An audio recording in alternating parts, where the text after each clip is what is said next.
Alright. Hello, everyone. Hello, Joshy, Forged Quiet League, Wave for Link, Blue Cloverfield, Kite, Bacon, and Nat. Thank you guys for the good luck. Also, hello, Jason Lopez, Cool Thing, Smuru Dragon, and Content. Thank you guys for the good luck also. And thank you very much, Caryu, for the 24 months of Tier 1. Much congrats on Rainbow Badge, and thank you for the best of luck. Also, thanks for the good luck, Asher, Cantaloupe, and Trakinasnove. You're curious how this will turn out with me being sleepy? Probably by not playing particularly well, but we can hope. Because currently my body wants to be asleep, since my sleep schedule rotates over time.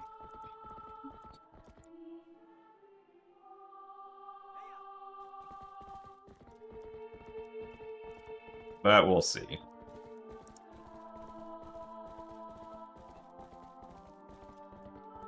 What is my dream emote? I don't know if I have a dream emote. I don't tend to be particularly big on using emotes when chatting myself, so I don't think I have a dream emote.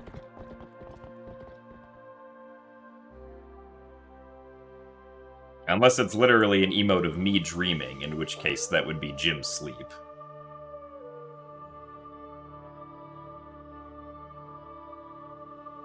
How do I find those setups for the new stuff on TPSD? Basically just math. And by math, I mean addition and subtraction. Once we know the position we actually have to get to, it's basically just addition and subtraction. Alright. Let's see if we can do the speed stuff today.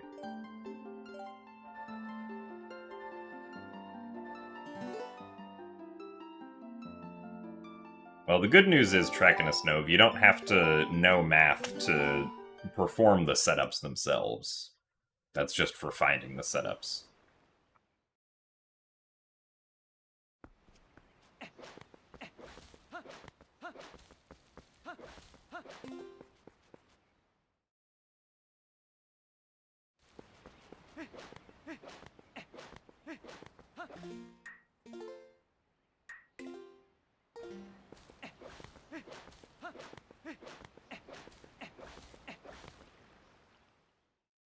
Thanks for the good luck, Riptide.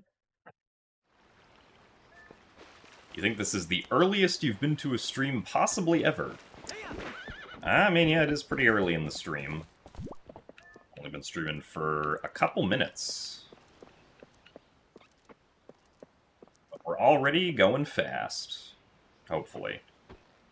If Gateclip decides to work.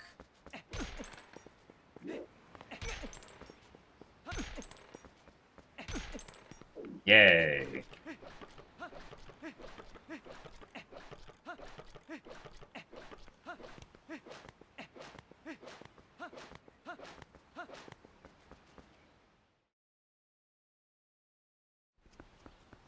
Also, thanks for the good luck, Camdog. Did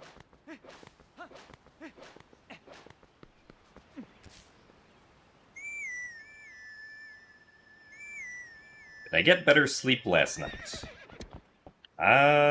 I would not... I mean, I guess the sleep I did get was fine, but because my sleep schedule was messed up, I slept from, like, 5 p.m. to, like, 10 p.m., and then again from, like, 3 a.m. to 7 a.m. or something like that.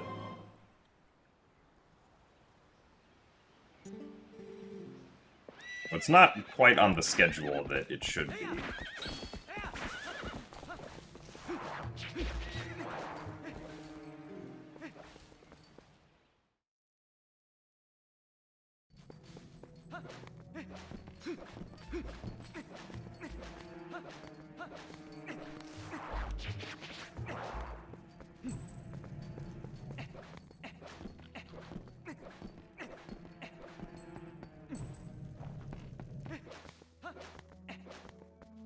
So, hello, Mary Sama.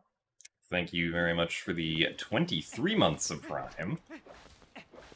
And for the good luck. Only one more month until Rainbow Badge, so thank you for the continued support of almost 2 years. Do very much appreciate it. So, hello, Makuya, Harune, and Ben. Thank you guys for the good luck as well.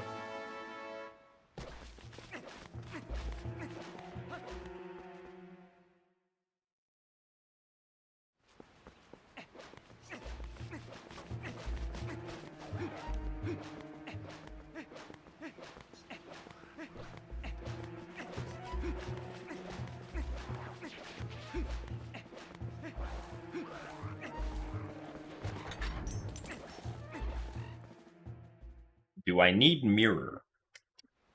I would not describe myself as needing mirror at the moment, no. So Yeto can have the mirror.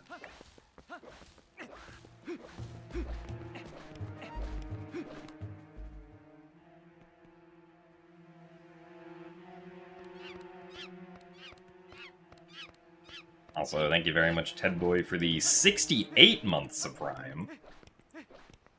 Sandwiched between the two funny numbers, I suppose. Thank you for your continued support.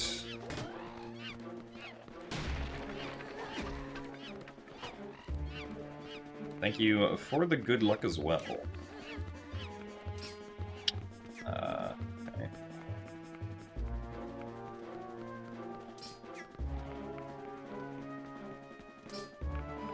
I'd like if this guy could stay on the wall, but I guess he didn't particularly want to, but at least we didn't push ourselves past him.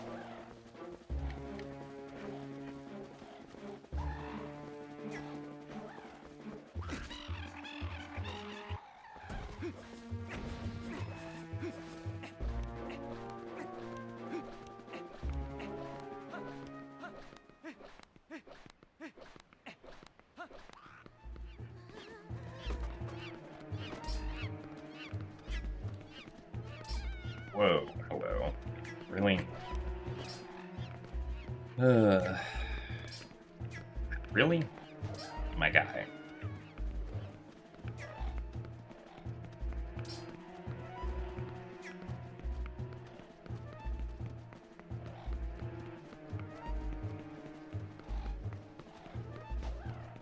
Cool. This is gonna be slow, unfortunately.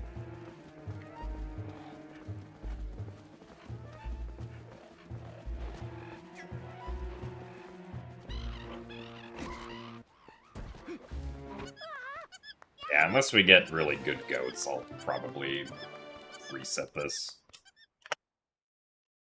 But we'll continue for now.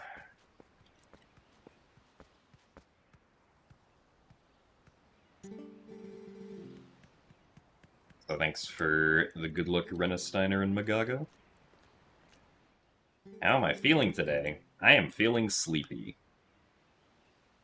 Because my sleep schedule is currently bad.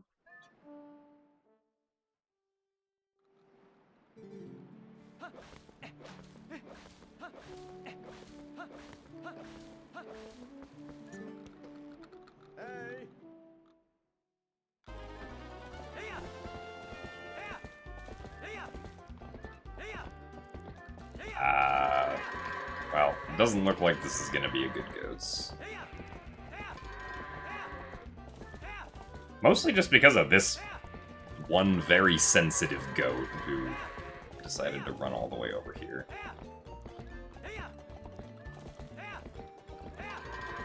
And, okay.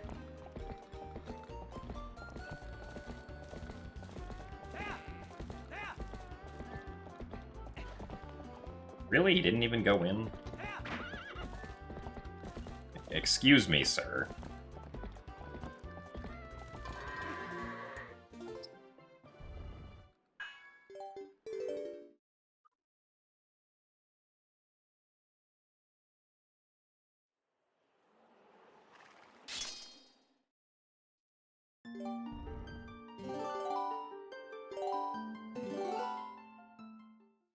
So thanks for the good luck, Jay of Spades and Apes. That was well, Leanne.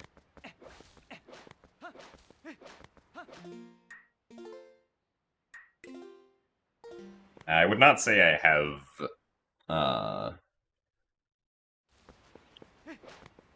plans to run SD Twilight Princess immediately again, but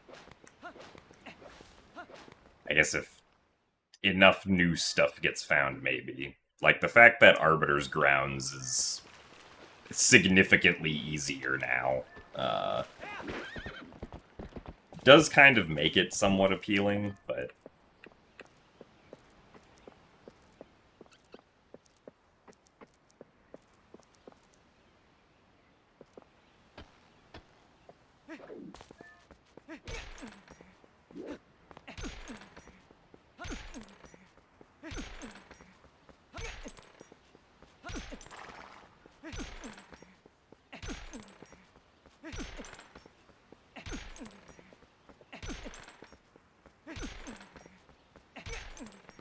nice.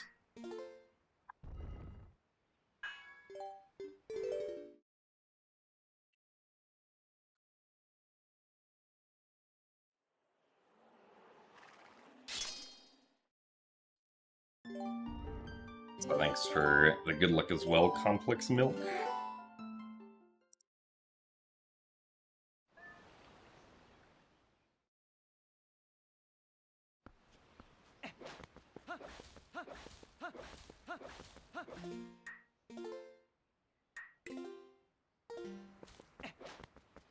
Oh yeah, SD just stands for standard definition, and like refer to either the Wii or GameCube versions, or sometimes both, depending on the context. Usually if I use it, I'm talking about GameCube, but I'll also usually specify either GameCube or Wii, which is why I don't really like using SD for describing Twilight Princess, because it's kind of ambiguous whether or not it means GameCube or Wii. At least to me. Whereas, like, that's not a problem with Wind Waker, because there is only one standard definition version of Wind Waker.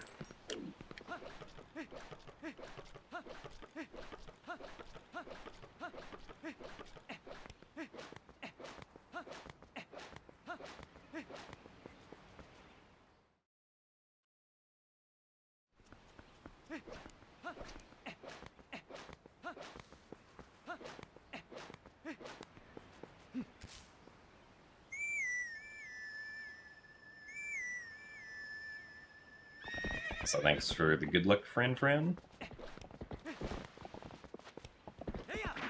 You had a crazy windy snowstorm last night, so you're also very sleepy. Understandable.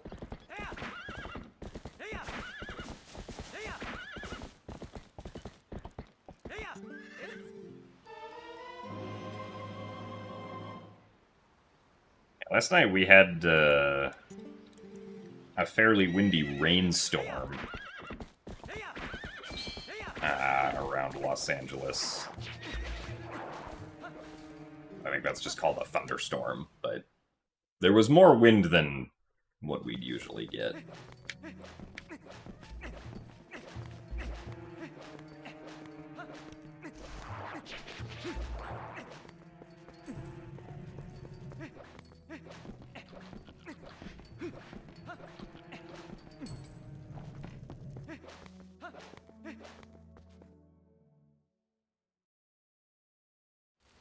Thanks for the good luck, Donut Sensei.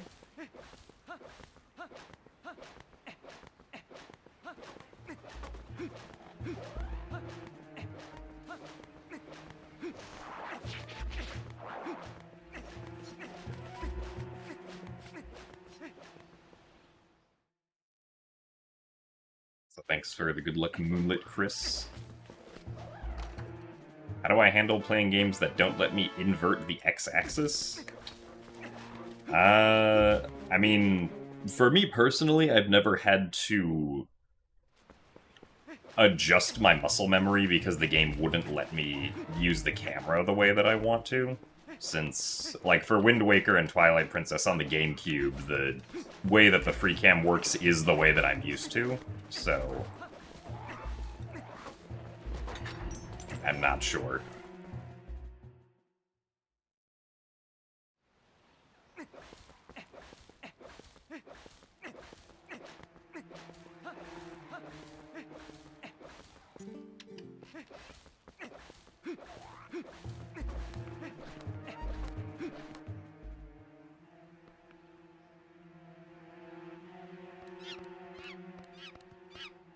So thanks for the good luck, Rinu Kusu and Lincoln Shorts. Unfortunately, I don't know if I can guarantee a PB. I probably can't, but we will do our best. I hope your birthday yesterday was good.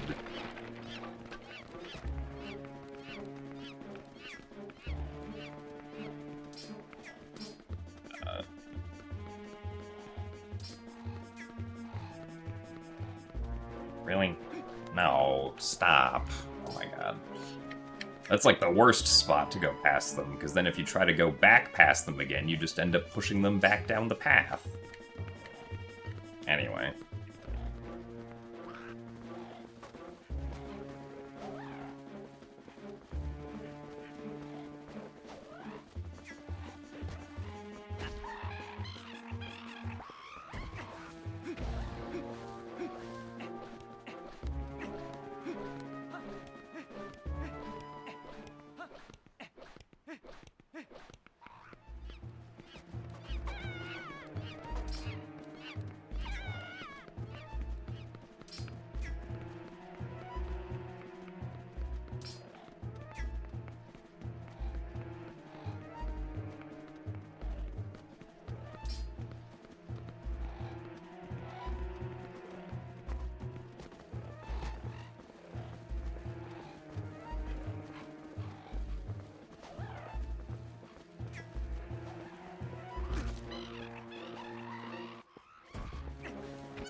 Not the best, but it'll work.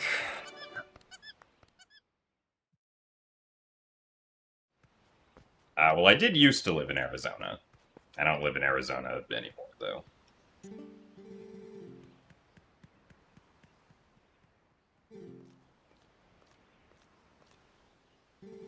So thank you very much, Carlos Raven, for the 3 months at Tier 1. Congrats on Yellow Badge. Thank you for the good luck. I also did forget to split, this is true.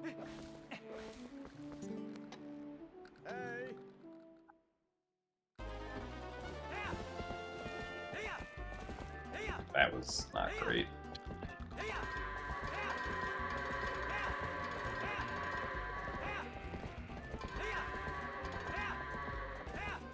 Now, go this way, please.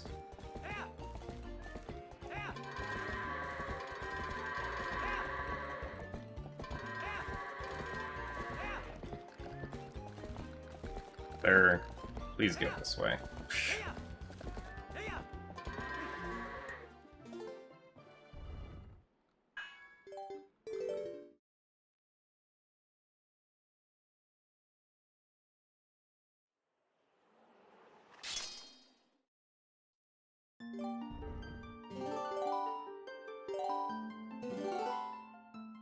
It is kind of surprising, though, Moonlit Chris, that, like, I mean, maybe it's not a modern game, but if it's a modern game that doesn't allow you to invert the camera controls, that's unfortunate. Because the expectation is that if you have a camera control like that, you should be able to invert either axis however you want. I feel like.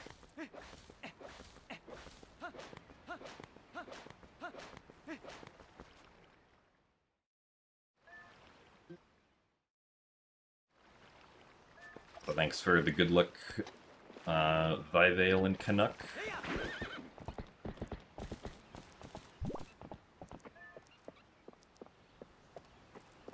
Thank you for the good luck as well, Douglas. I don't think this is gonna work. At least I didn't quite do the setup correctly. That seems fine. Maybe.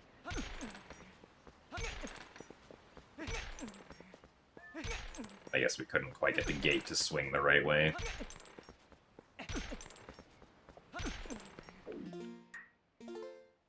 You were in Florida, your skin and hair flourished.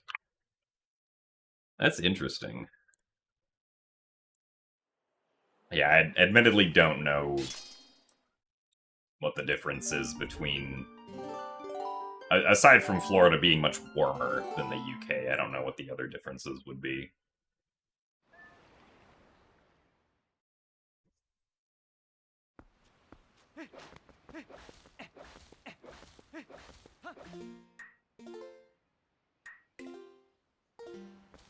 Well, thank you very much, Blood Isaac, for the 59 months of Prime.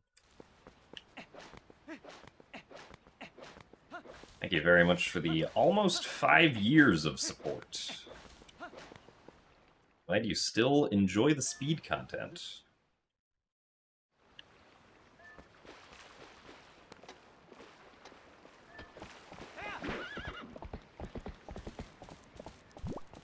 We reset about a minute in because we couldn't get past the gate quickly.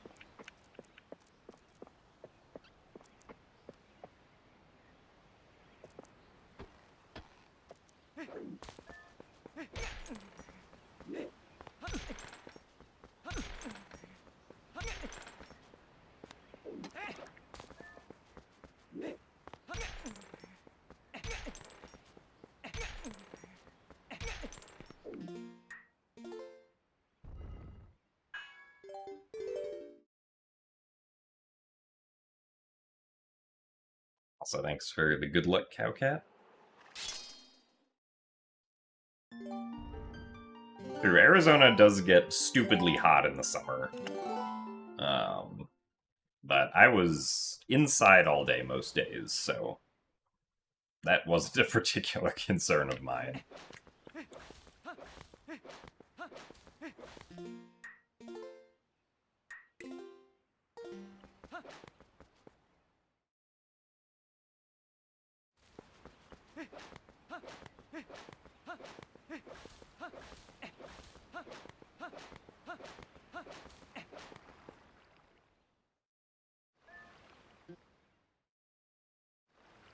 Thanks for the good luck, Chris Winnix.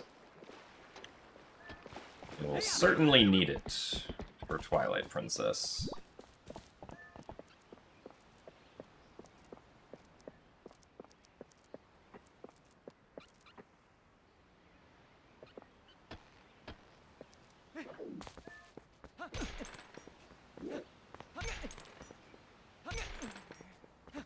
I think I turned Epona a bit too much.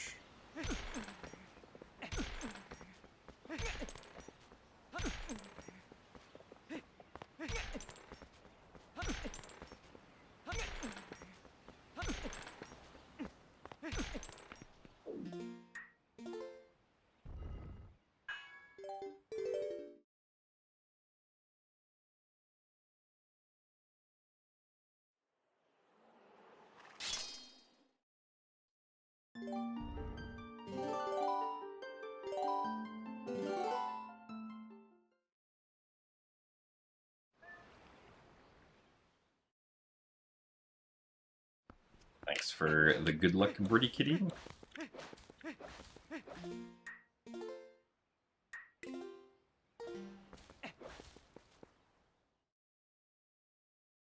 Hello as well, Mellowknock. Welcome to the gate clip resets. Can we camera clip through the gate? I don't know if the camera...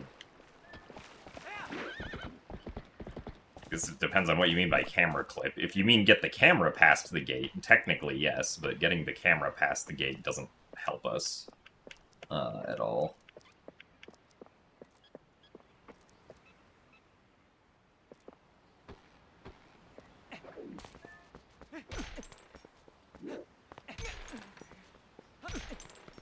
There we go.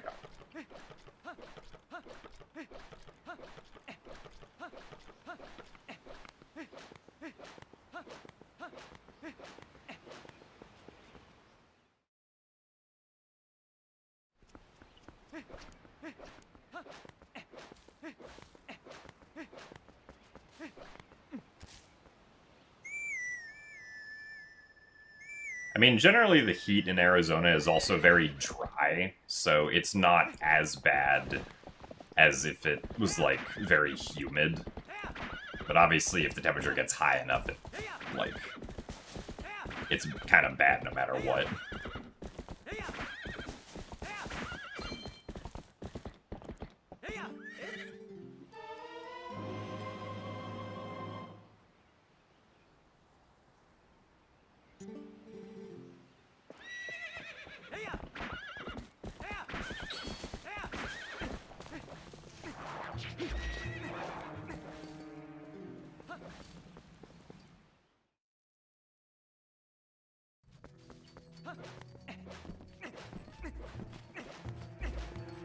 Oh, I see what you mean, cool thing.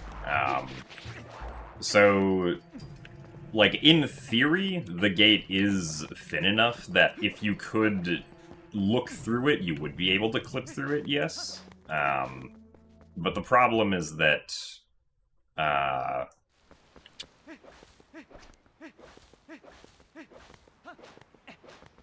like, doing that technique requires that whatever you're trying to clip through be next to a ledge on the side you're trying to clip through it, and there's no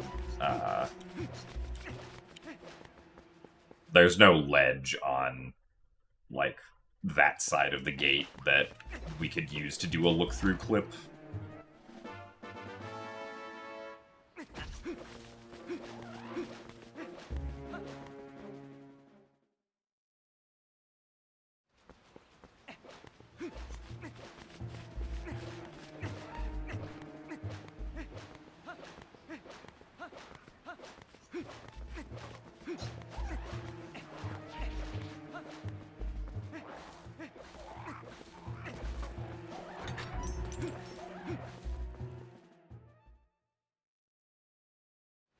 So thanks for the good luck, maybe hero. And hello, Findithich and Citral.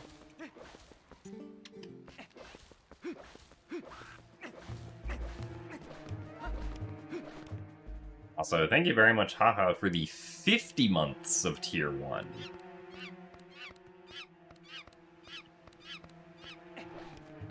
Thank you very much for the 50 months of support. Glad you also still enjoy the speed content, where we push enemies to get pecked by Troll. Well, that kind of sucks.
Okay. Not too bad.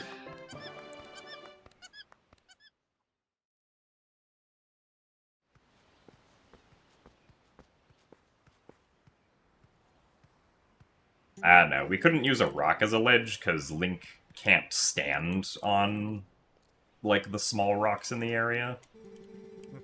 Those don't have, like, collision that Link can stand on. Those only have collision that push against Link. It would be very nice if we could just look through clip the Orden Gate, though. Would save a lot of resets at the beginning.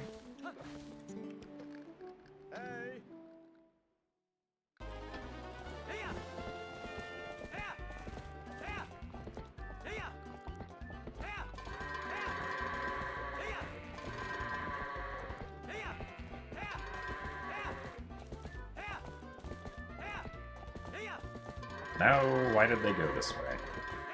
Why did this one guy go this way? Alright, well, whatever. One minor Howard. Well, that's fine.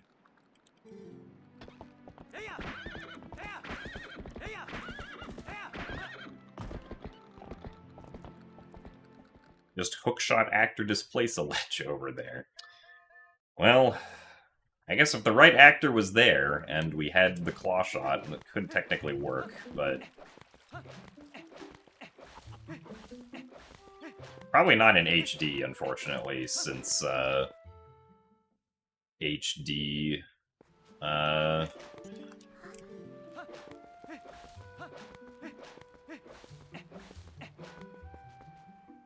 HD doesn't have L sliding with the claw shot, so we wouldn't be able to do, like, a setup for claw shot actor displacement at all.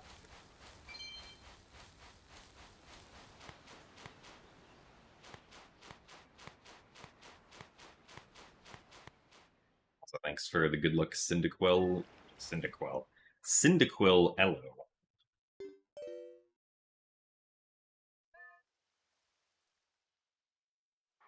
This is on Wii U.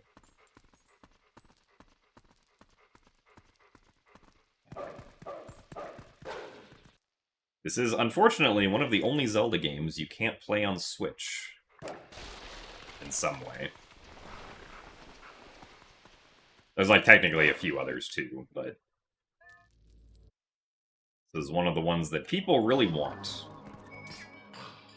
That has not happened yet.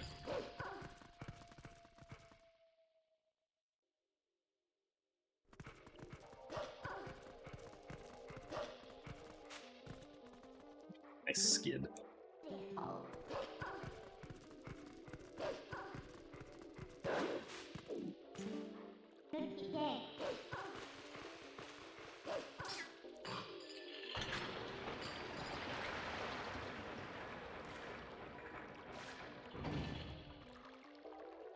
But yeah, something like Battle Quest I wouldn't expect to ever get on the Switch.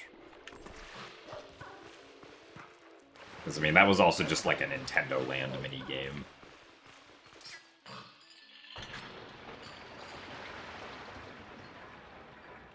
Hello, Boss Lady Trey. Thank you for the good luck. Aside from being sleepy, I'm doing alright.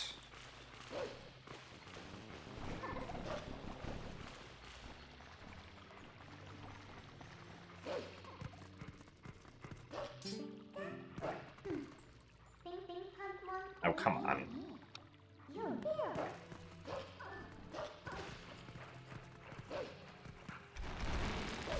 The text there was slow because my leg was holding down the ZR button. Really? That didn't work? Okay, I'm actually surprised by that. I thought that was fine. Well, that sucks.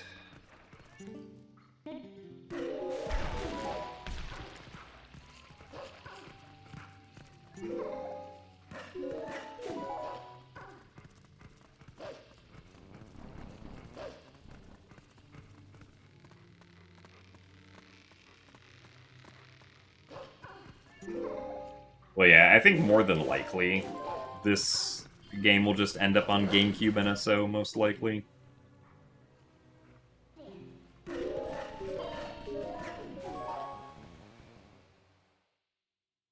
So thanks for the good luck, Ghost. And I wouldn't be surprised if it ends up on GameCube NSO, like, at some point later this year.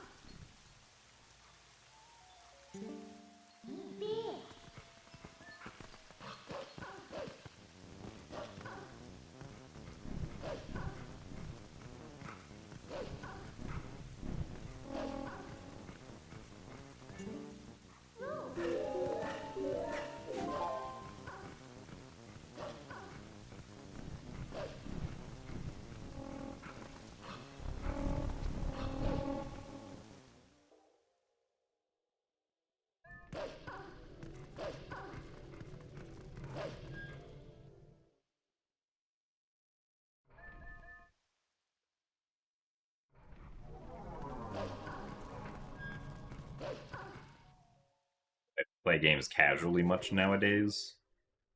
I mean, I'll play, like, a new game casually occasionally, because there's a, you know, some giant backlog of games that I've never played before that I really should. Like, when Metroid Prime 4 came out, I played that, casually. I also recently played the Talos Principle Reawakened casually. Mostly for the DLCs, because I'd played the original game, but I hadn't played any of the DLC for it.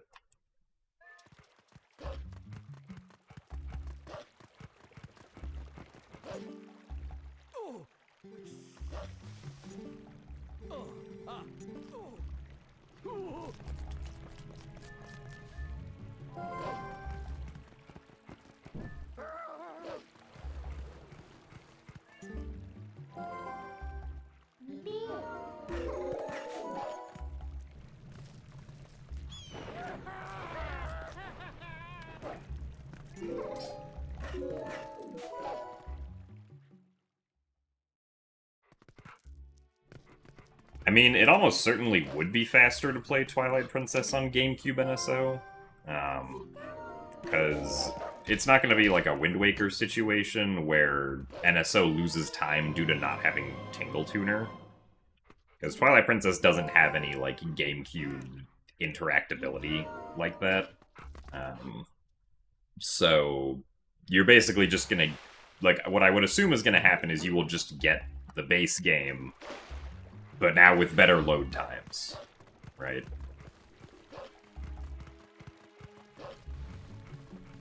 If that is the case, then obviously it'll just be faster to play on Switch 2. Which kind of sucks,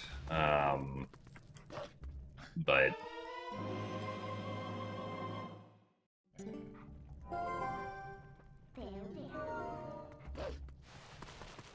Without spoilers, what's my opinion on Metroid Prime 4?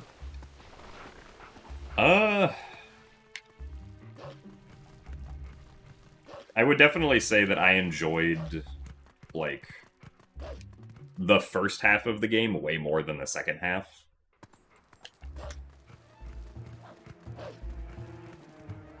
Is my opinion.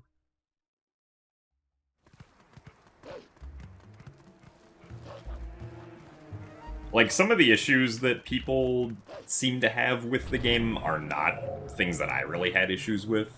But there were, like, some bigger overarching issues that I, like, generally agree with other people's reception of the game on.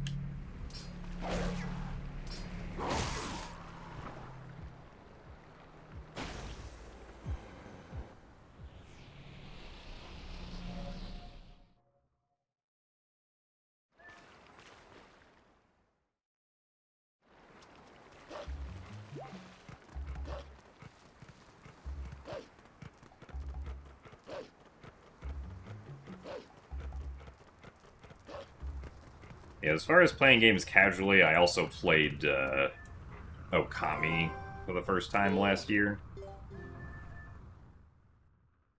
Because it's available on... Or Okami HD, at least, is available on Switch and Switch 2.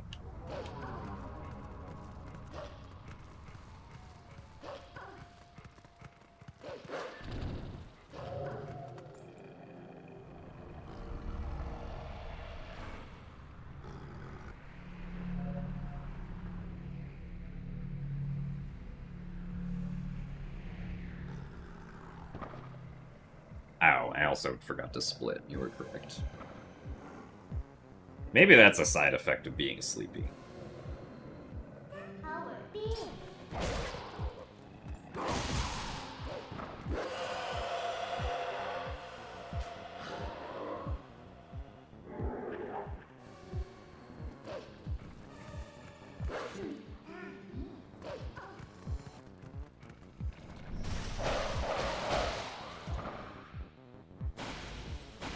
Do I keep finding new tricks? I mean, if you're talking about, like, the new GameCube Stallard skip method, That is also just a product of being able to displace into walls, so...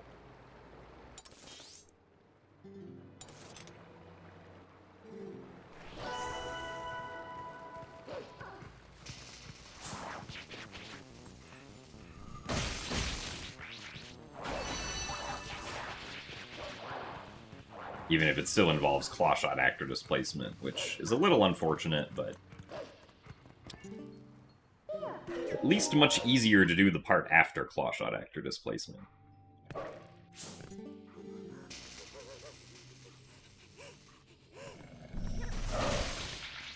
Well, you can skip Stallard on GameCube, but you've been able to do Stallard skip on GameCube for like a couple years at this point.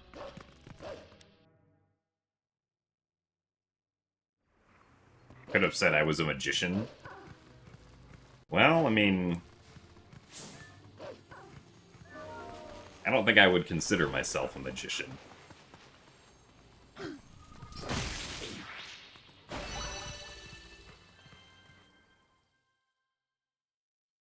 Oh yeah, clawshot actor displacement in general. Nice. Doesn't work on HD, so like we've never been able to do Stallard skip.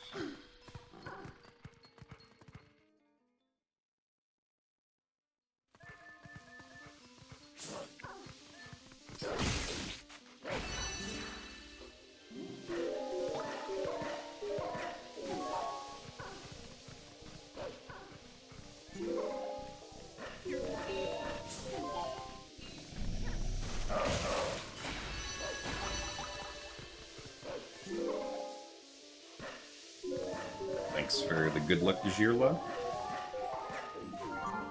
Like, the only way that I could see Stallard skip somehow working in HD with, like, our current understanding of the game is if somehow we figured out how to perform a look-through clip anywhere.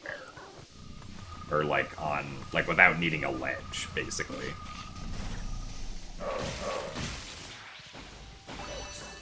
Because then you could just through the gate and go past it.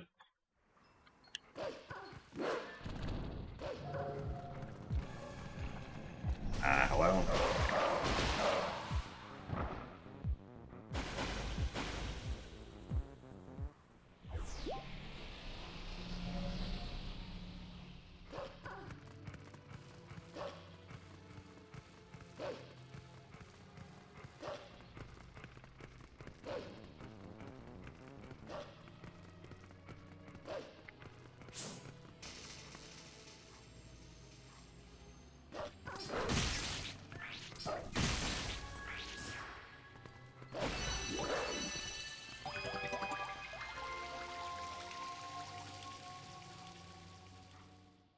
Well, so the new, like, alternative method to Stallard skip doesn't really save any time. It's just, at least in my opinion, much easier and much less punishing to fail, because you can just keep on retrying it however many times you want.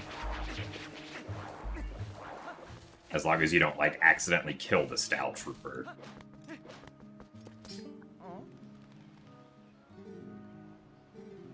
Whereas with the old method, if you failed the bomb boost, you didn't get another chance at it. Unless you failed at it in a very specific way. It also gets rid of the stupid L slide that I always had trouble with. I always found the timing of the L slide to be very awkward, and positioning for it to be very awkward.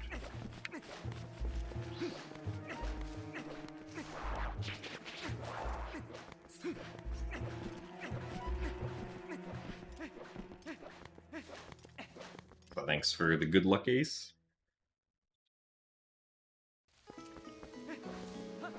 Well, that's true. In No Save and Quit specifically, it saves a lot of time because you don't need explosives. And I think with, like, getting Zor armor losing much less time in, like, regular Twilight Princess any percent now, it might be worth it for, like, the next time I do the 3D Zelda challenge to just do the route that gets Zora armor and skips bombs entirely. Just for, like, increased consistency.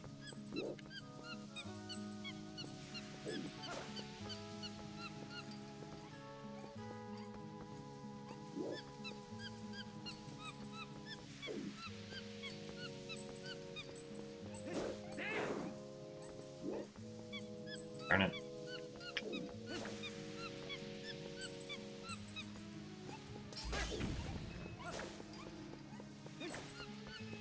Ah, interesting. Yeah, I know, Monkey, we're going.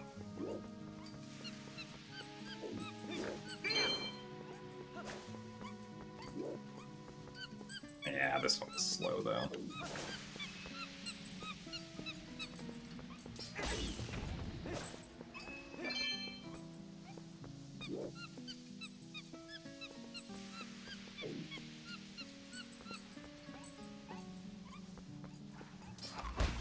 Really?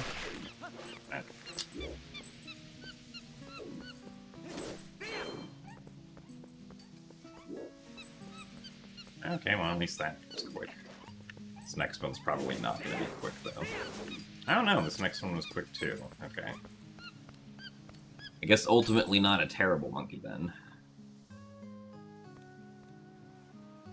Well, yeah, I think right now getting Zora armor, assuming you do, like, the fastest strats for each route, I'd imagine, like, getting Zora armor but skipping bombs probably loses at least a minute, maybe like a minute and a half. But, right, that assumes, like, one bomb more feel. But that also assumes that you would do, like, the Epona slide over the gorge when getting Zora armor. Like,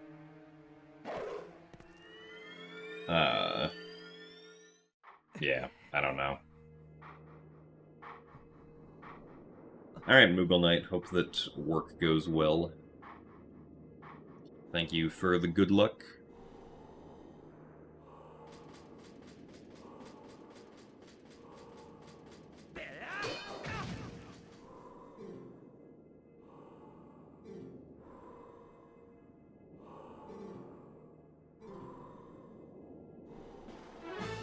Thanks for the good luck as well, Fubuki-ni.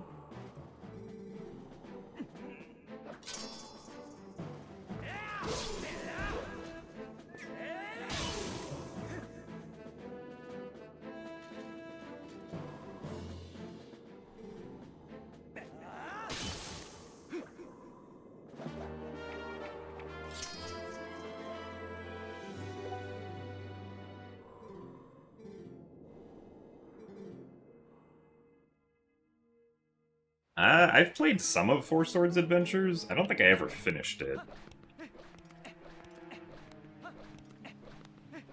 And this was like a very long time ago.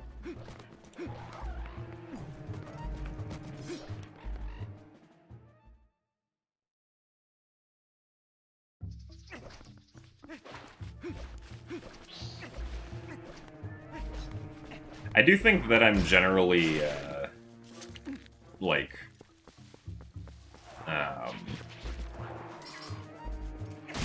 not as big on the, like, level-to-level design of games like Four Swords Adventures or Triforce Heroes, compared to just, like, the regular, world design of a Zelda game.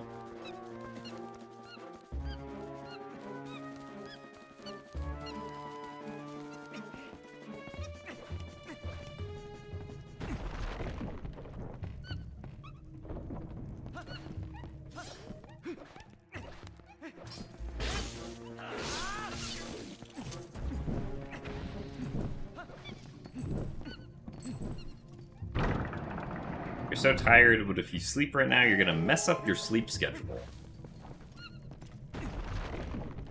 Yeah, I mean, that's fair.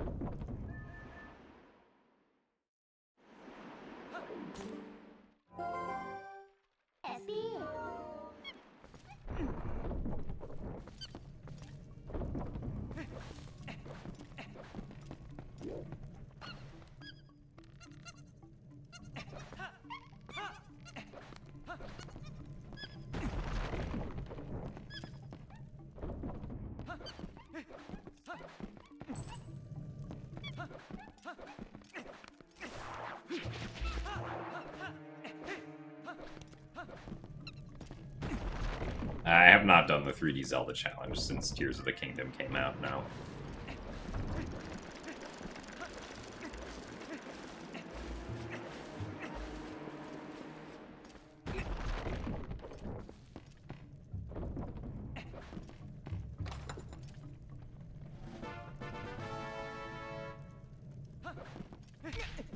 Nice. I don't think I've ever gotten stuck on that door like that there before.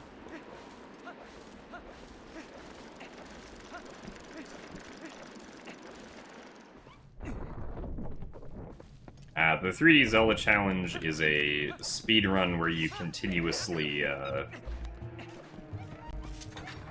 like, do an any percent speedrun for each 3D Zelda game back-to-back, with no remakes. So it's Ocarina of Time, Majora's Mask, Wind Waker, Twilight Princess, Skyward Sword, Breath of the Wild, and Tears of the Kingdom. Basically all in just a single run.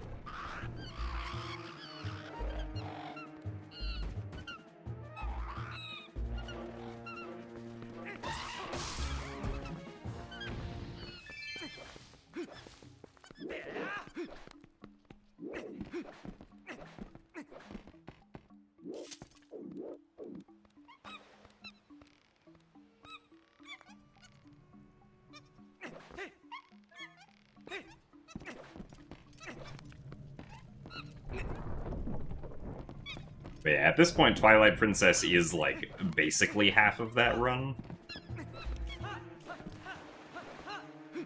I didn't Link do a dive there. Very weird. But thanks for the good luck tot.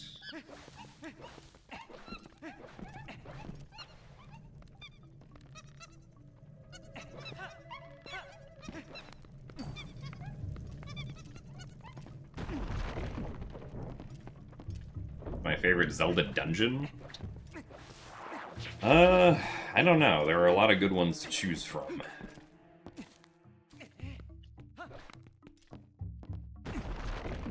Yeah, for Ocarina of Time, you do arbitrary code execution, since,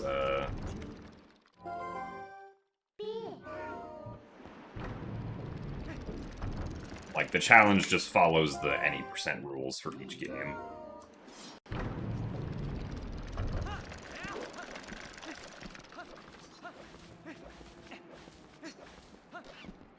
Honestly, at this point, I feel like it might be...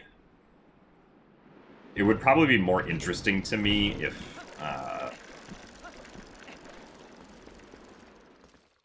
like, for,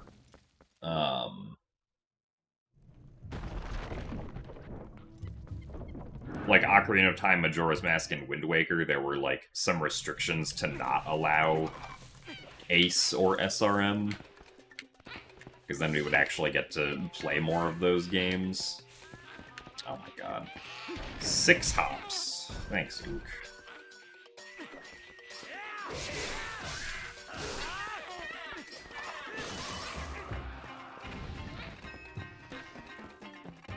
Okay, well, at least the second one was 2.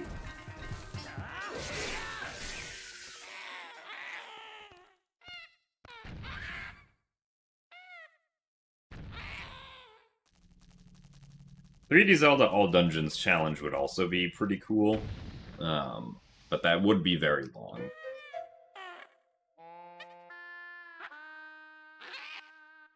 I would also have to learn all dungeons for Breath of the Wild, which I've never done before, but at least the record for that category is, like, not even an hour and a half, so it probably wouldn't take, like, terribly long to learn, I imagine.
So honestly, if I was gonna do something like the 3D Zelda All Dungeons challenge, I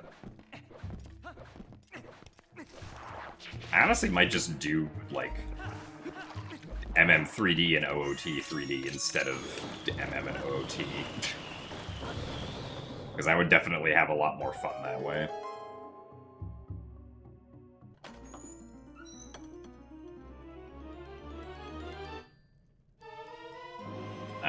ACE stands for Arbitrary Code Execution. And is more or less a glitch that allows you to do whatever you want, because you are essentially writing new code for the game to execute. And code is what dictates how the game does things, so...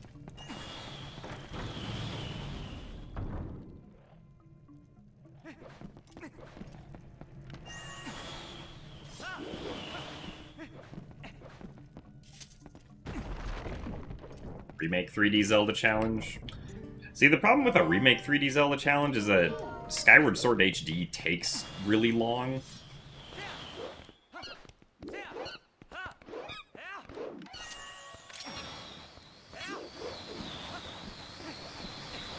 Alright, Skyward Sword HD is at minimum 4 hours.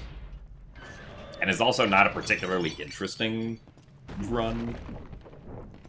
So...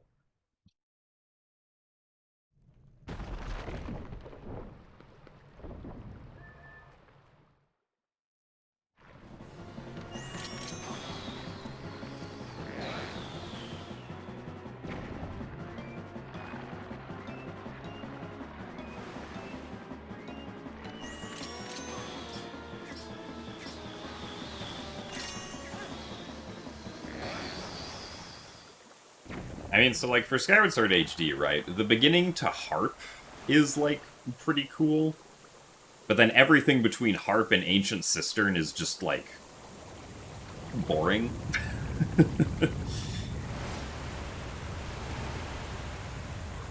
And then Ancient Cistern through Fire Sanctuary is pretty neat.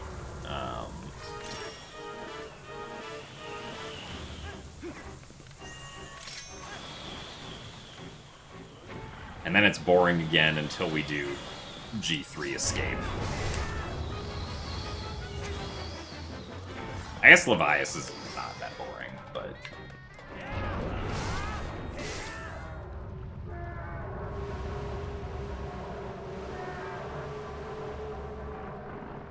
Yeah, Skyward Sword HD also has the Thunder Dragon Girahim Escape. In Skyward Sword HD, it saves 40 minutes in any percent.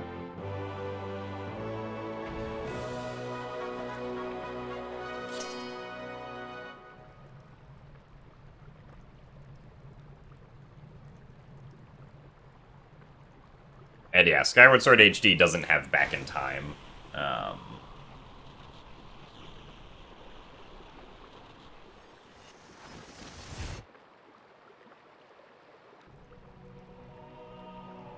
So that's why it's much longer compared to the Wii version.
Any chance I do a Bloodborne playthrough someday? You'd love to see me tackle some FromSoft games?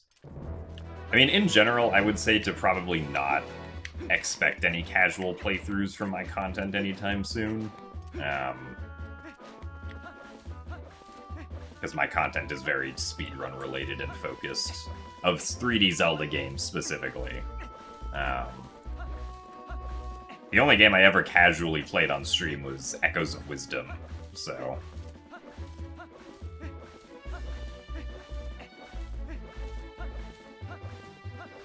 I'm also generally not very big on, like, games that are focused on combat, which is the impression that I get from, like, FromSoft games, is that the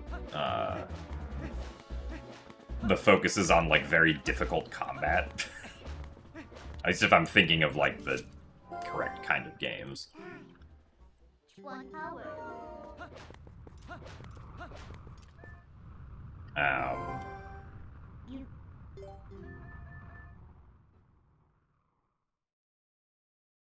But yeah. Yes, I was speedrunning Tears of the Kingdom day 1. Also, thanks for the good luck, Miyaritari.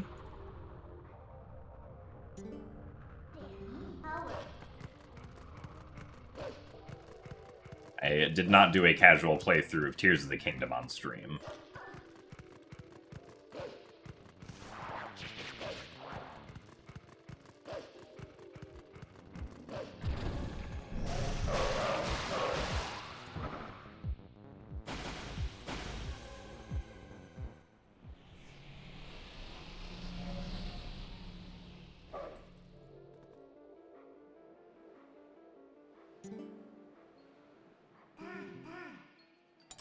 But yeah, casually, I'm definitely more a fan of puzzle games compared to combat games.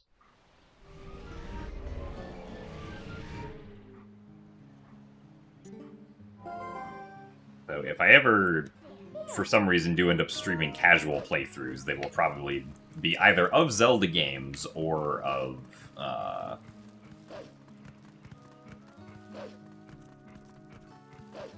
I guess puzzle games, maybe, if anything. Like, I did actually record myself, or at least I recorded most of myself casually playing through Blueprints.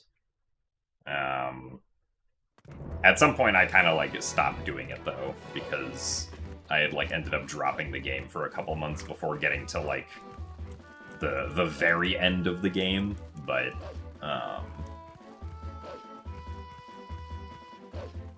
yeah, there is just a folder on my computer that has, like, 30 videos of me playing Blueprints, just in case I ever feel like uploading that somewhere.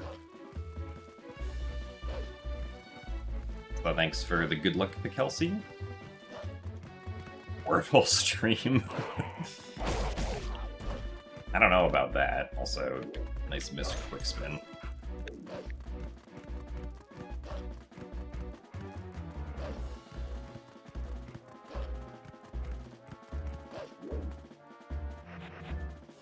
I don't know why I just tried to pause there so quickly.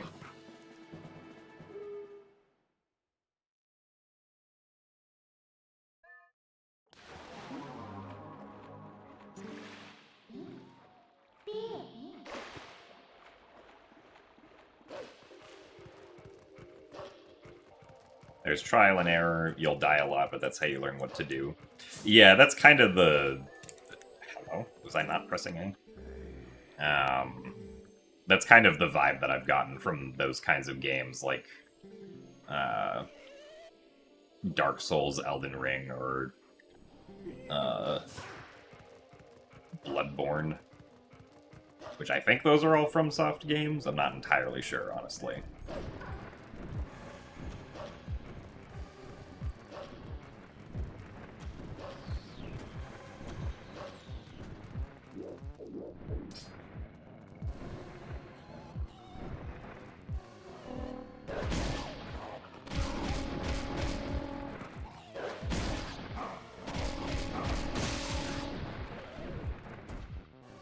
Your mom's been obsessed with Blueprints. It is a very good game. I did recently get my sister to start playing it, and it's been very interesting watching her play.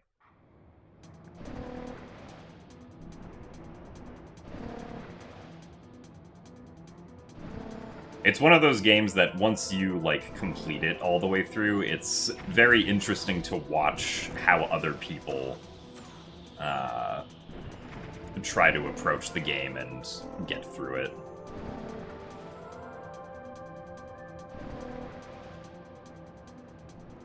So thanks for the good luck, Lifessa. And thanks for the best of luck as well, Snowy Sparkles.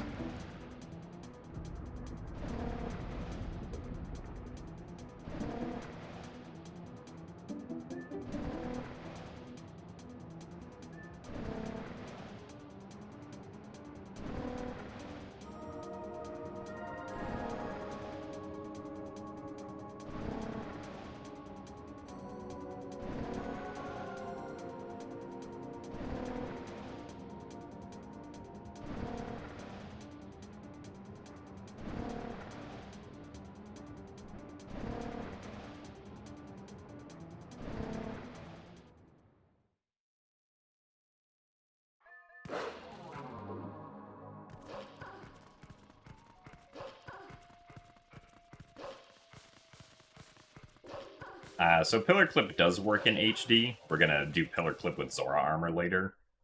The reason we didn't do Pillar Clip there is because we don't have early Master Sword, so we can't transform into Human Link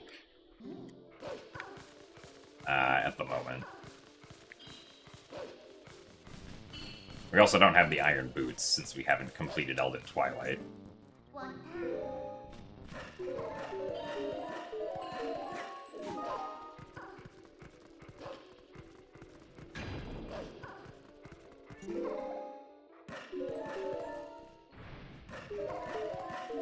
Also true. Technically, there is early Master Sword. It's not very fast because it requires doing a multi-hour pickup slide.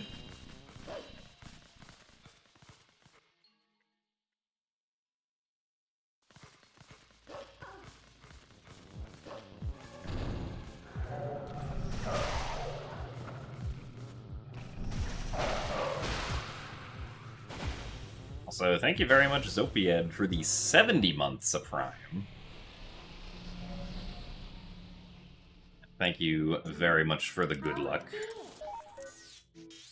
We appreciate the many months of continued support.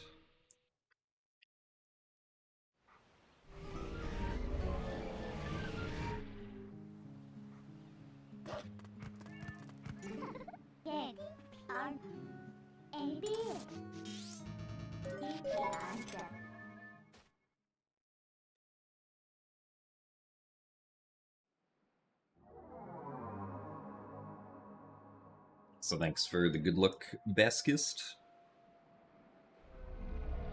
Yeah, the puzzle game that I mentioned a bit ago was called Blueprints. It came out last April. Definitely my pick for favorite game of 2025, but I guess that's not saying a whole lot because I didn't like play very many new games in 2025, so I think technically the only new games that came out in 2025 that I played were Blueprints and Metroid Prime 4. And I think Talos Principle Reawakened if that came out in 2025. I don't remember when that came out, but so it's not really hard to beat Metroid Prime 4.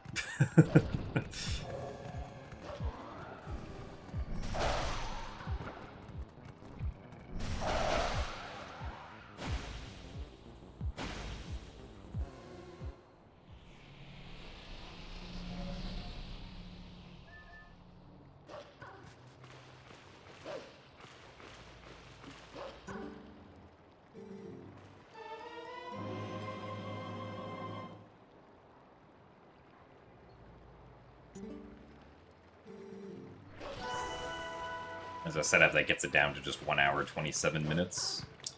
Oh, interesting.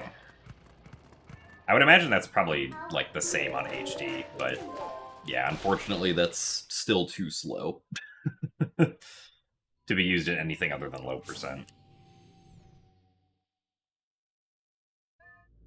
So thanks for the good luck, Max.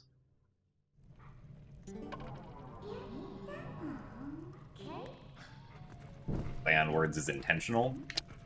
I don't know, Curtis. You'll just have to play the game to find out.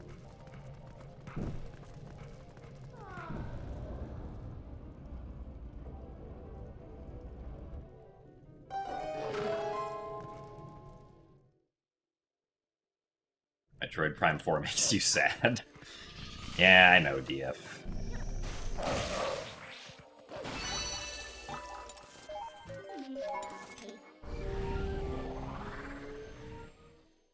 Maybe in 5 years, if Metroid Prime 5 comes out, it'll hopefully be better. I mean, given what we've heard about, like, the behind-the-scenes development, it probably, like, another Metroid Prime game being made has, like, a very significant chance of being much better, I feel like.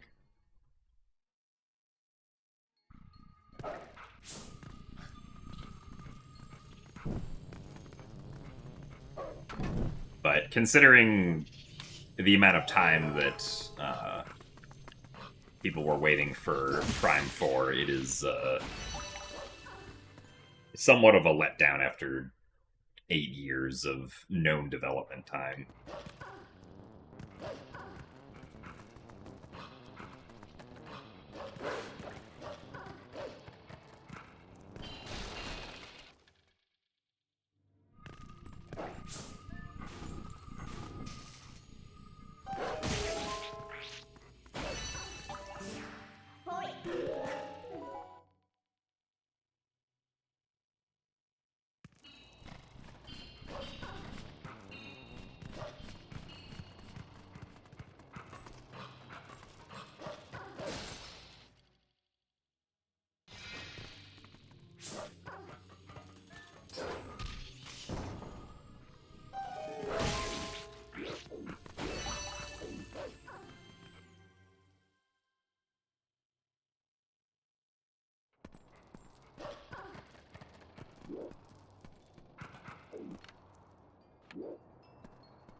But, huh? Really? I am surprised that did not work. That must have meant that my positioning was somehow off, but that doesn't make any sense to me, because thought I released slowly enough on the stick.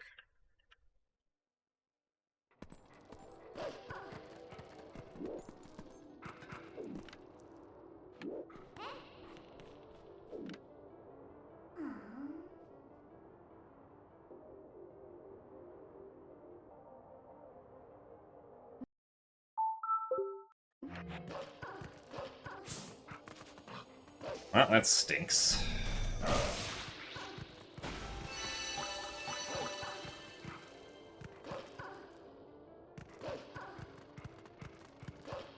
I guess we can still continue.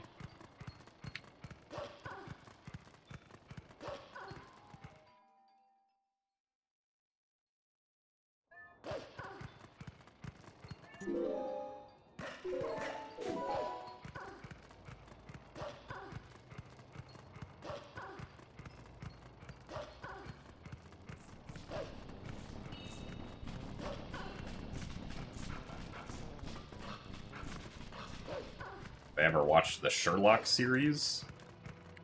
I've technically,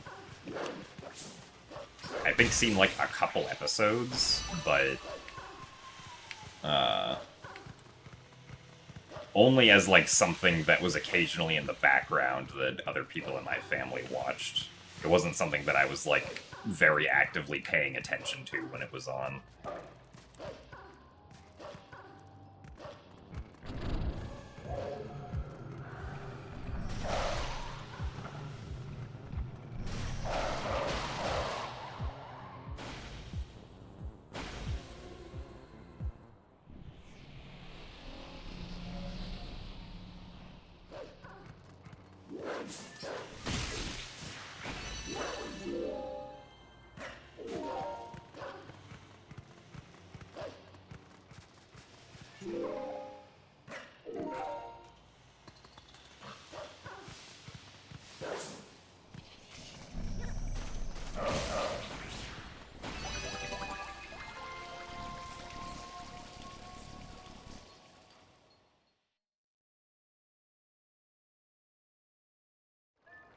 It is another Zelda game with linear progression. I mean, yeah, I would definitely say I prefer linear progression to completely open world, but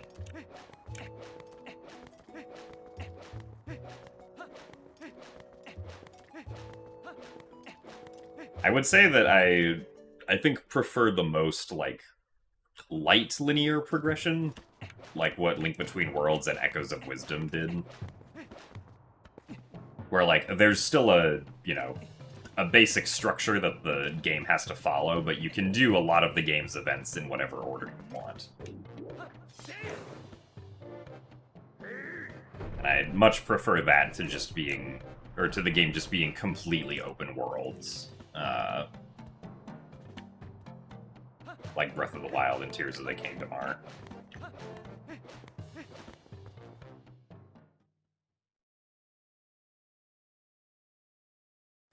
Also, thanks for the good luck, Zambi.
Thanks for the good luck as well, audio killers.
Oh, darn it.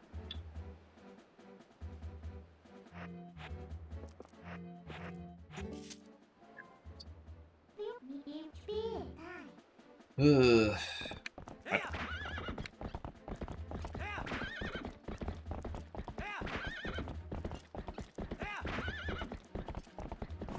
I was not facing the direction that I was expecting.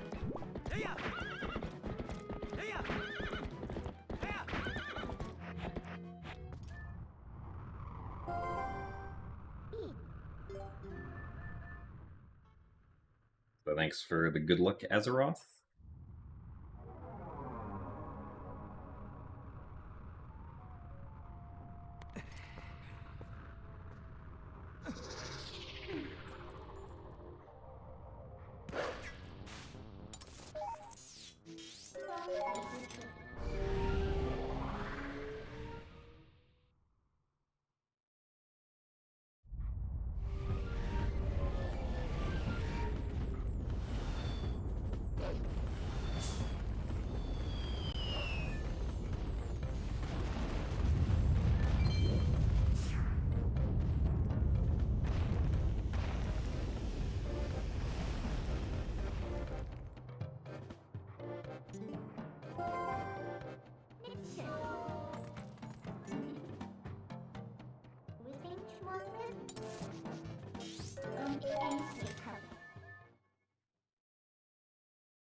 feel like it's shocking how little you know about this run with how often you watch. Would be I mean, power. I guess that really depends on, like, whether you're actually paying specific attention to the gameplay or not, so...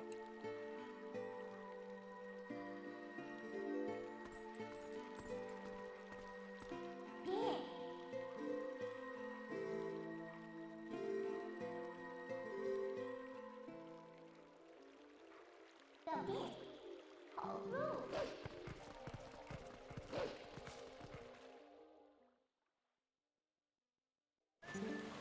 My big.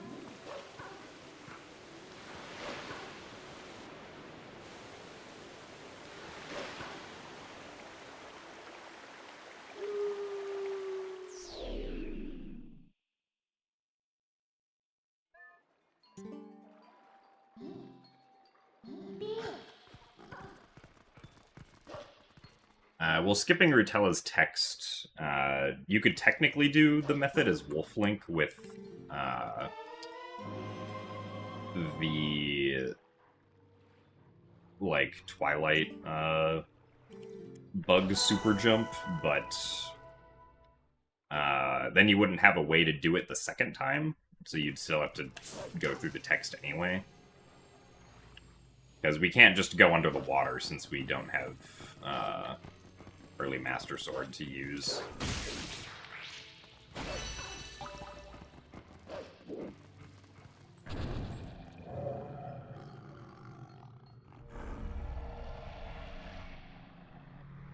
What was my most difficult speedrun skip to learn? If we're talking purely about Twilight Princess,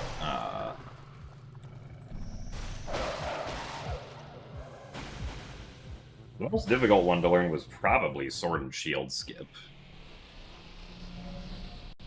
If I had to imagine.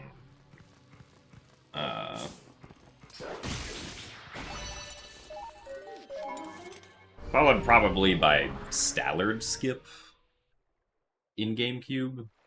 Like, HD is definitely significantly easier than GameCube.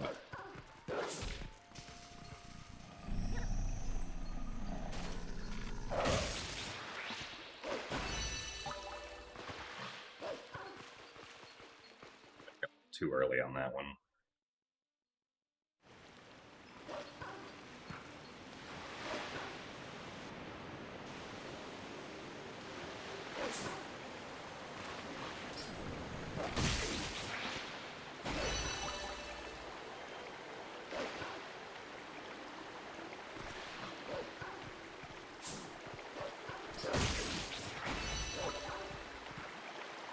Hello, Frogman of Moolands. Thank you very much for the good luck.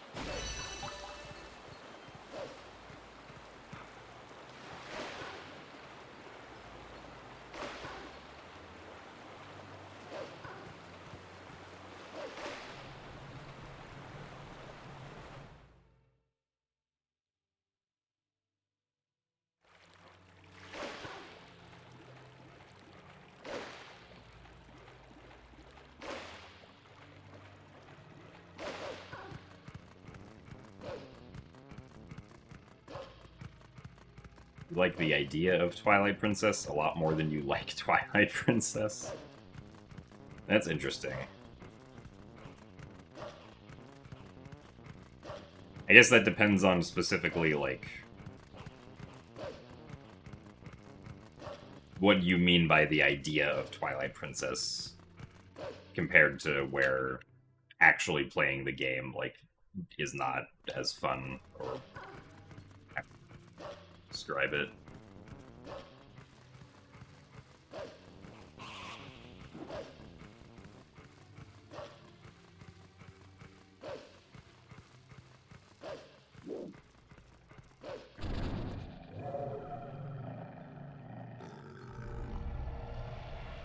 I have a favorite kind of pizza. Personally, I'm partial to putting pepperoni and sausage on my pizza. Hello, Mr. Shadow Beast.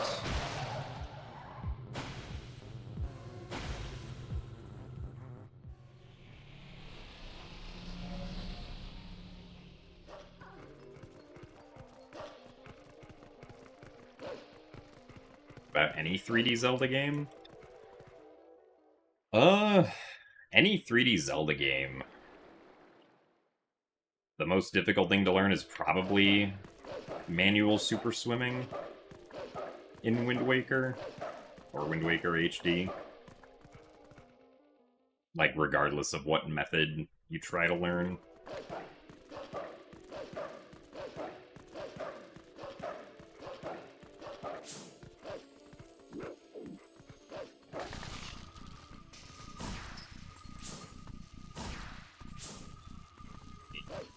Can we go over to the left, please? Oh, why that took longer than usual.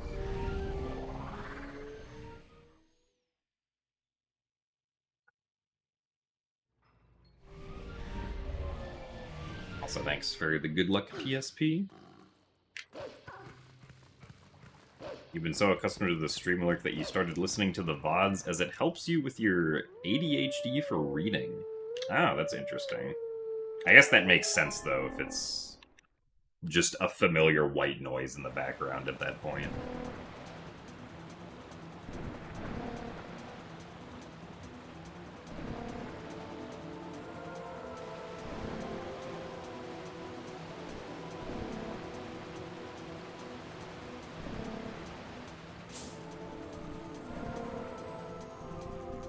I hope that your doctor's appointment goes well, Lenene.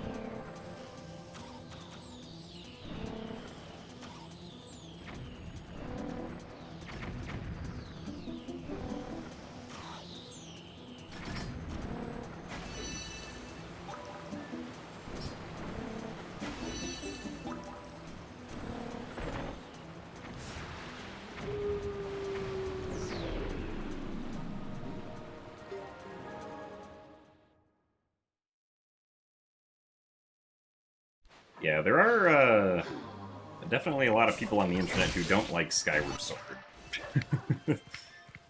Or who are at least very critical of it. But I mean, like, as someone who very much enjoys Skyward Sword, I do think that a lot of the criticisms people have against it are, like, actually valid criticisms for the most part. Because, like, the biggest issue that Skyward Sword actually has is just that, like, motion controls inherently are not going to work for everyone. And not just in the, like, disability or comfort sense. Like, even someone who is comfortable using motion controls might not use the motion controls the way that Nintendo expected players to, and will get frustrated when things don't work the way that they think they should. Or just, like, the environment might not be great, and, like, the specific environment that someone's playing the game in, like, the actual physical environment, and, like, the Wiimote could potentially, get desynced a lot due to, like, other light sources that are around it.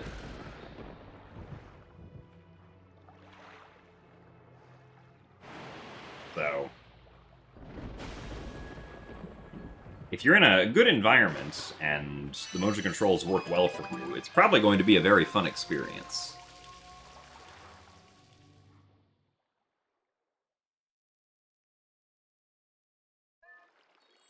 That segment was kind of bleh. So far, this run is mediocre for a run that I would want.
Actually, I have to hold forward for that still.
Yeah, I remember playing casually. I also got stuck during the wagon escort. Howard, what I didn't realize that you had to kill the Cargarok that tries to drop the bomb before it drops the bomb.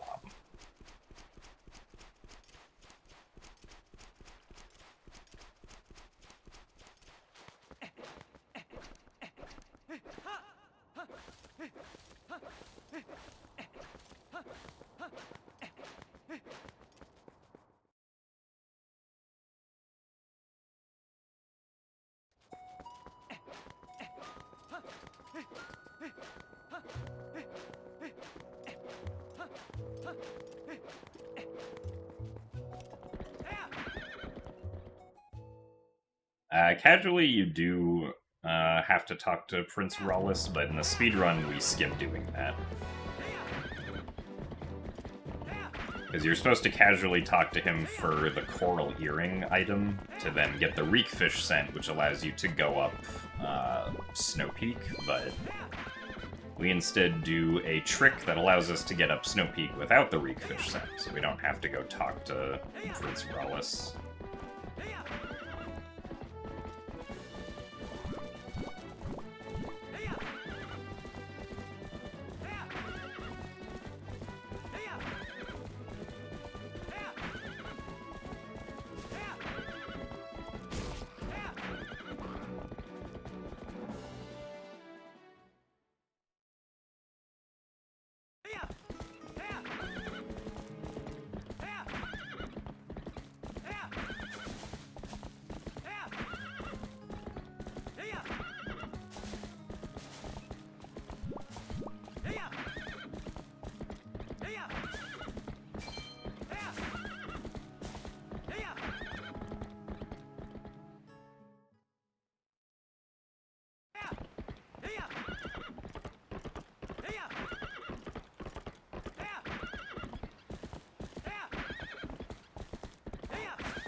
Come on.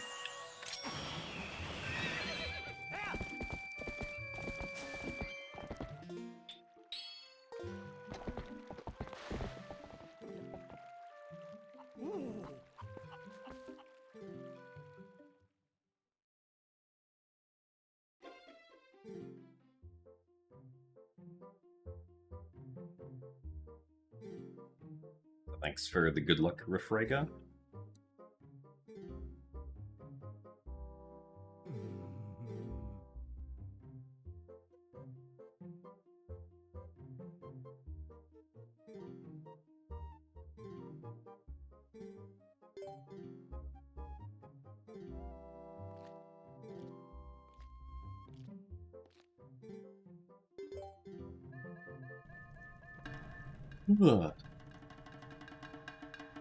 Alright, Bo.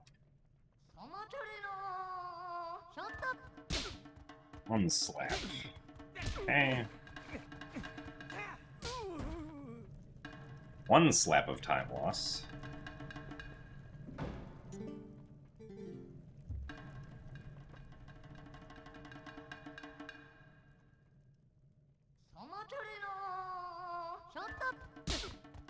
One slap.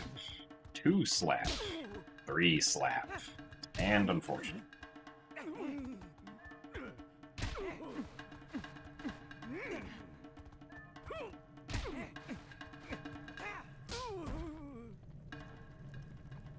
So thanks for the good luck, Heartless Wolf.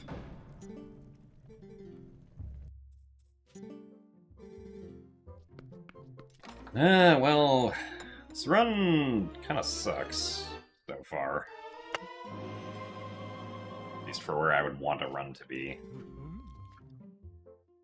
Honestly, I think we are going to reset this one. I'll take a small break before starting the next one.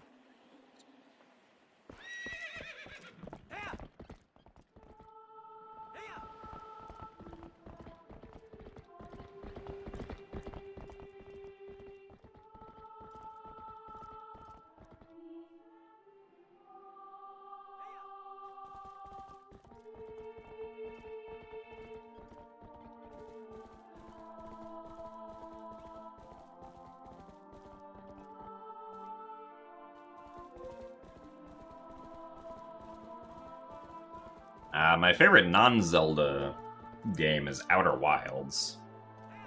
Because that's also just my favorite video game, full stop.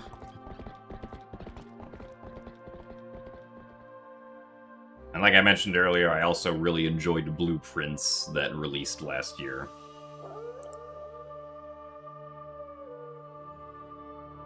I also really like the Talos Principle games. Those are pretty fun.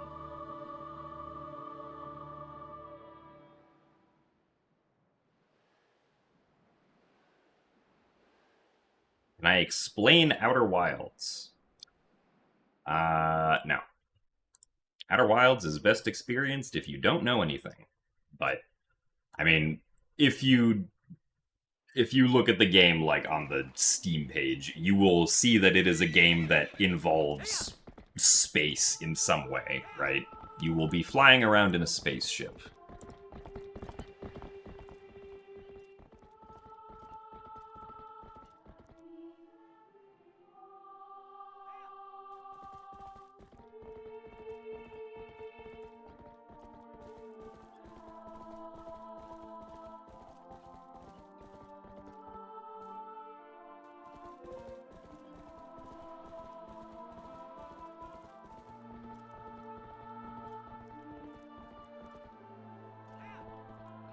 But yeah, Outer Wilds is a game that I have also, after completing, then watched quite a lot of people play afterwards, and it is always very fun to watch someone play Outer Wilds.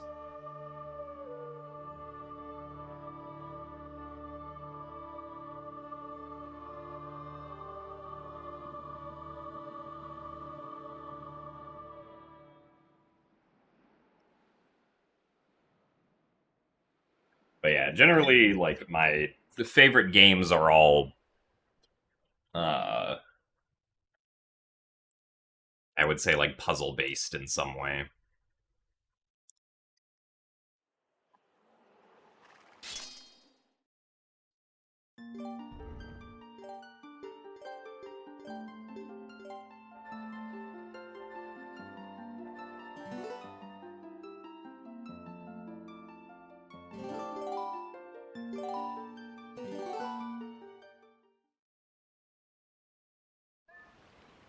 You're making tea? Would I like none? I guess I will be having none then. But that's okay. I do not like tea, so I don't think I would want any anyway.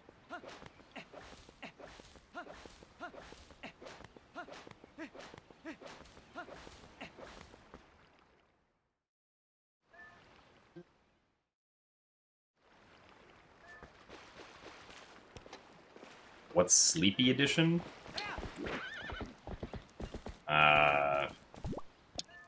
Sleepy Edition means that I am tired.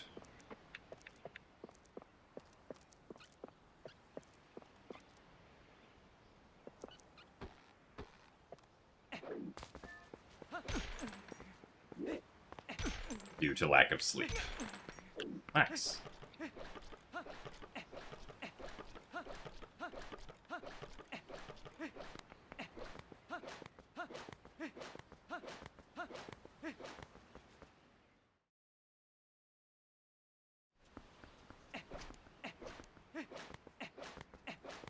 The Spirit Tracks OST is very good.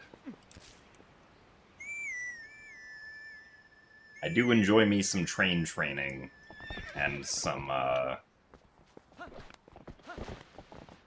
very good general theme music.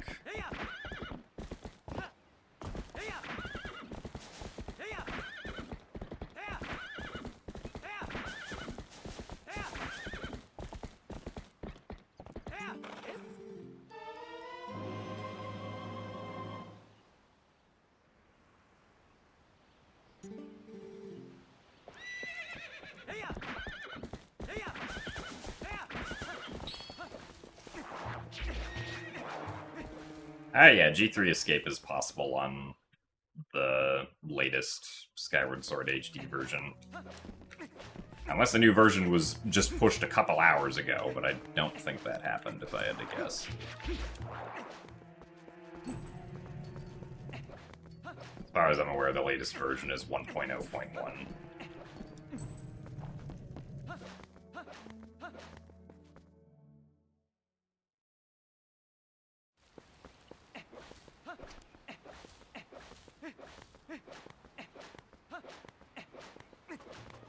G3 escape can just be very tricky, because the platform you have to get down low enough before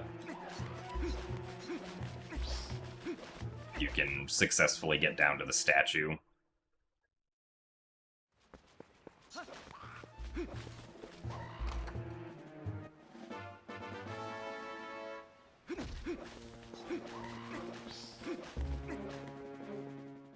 What's my favorite food on a scorching hot night?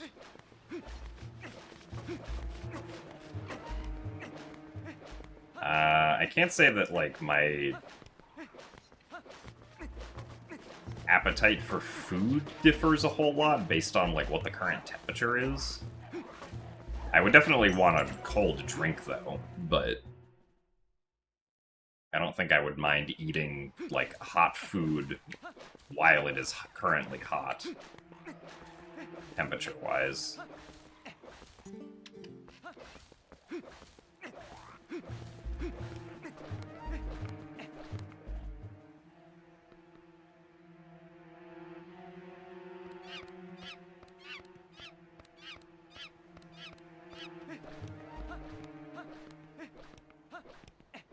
We don't always get hit by that Bokoblin at the chest, but if the Bokoblin does a side swing attack, it's pretty much impossible to avoid.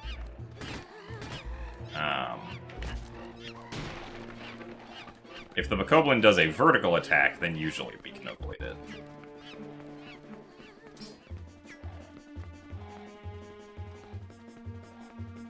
So it just kind of depends on the attack direction. Also, nice.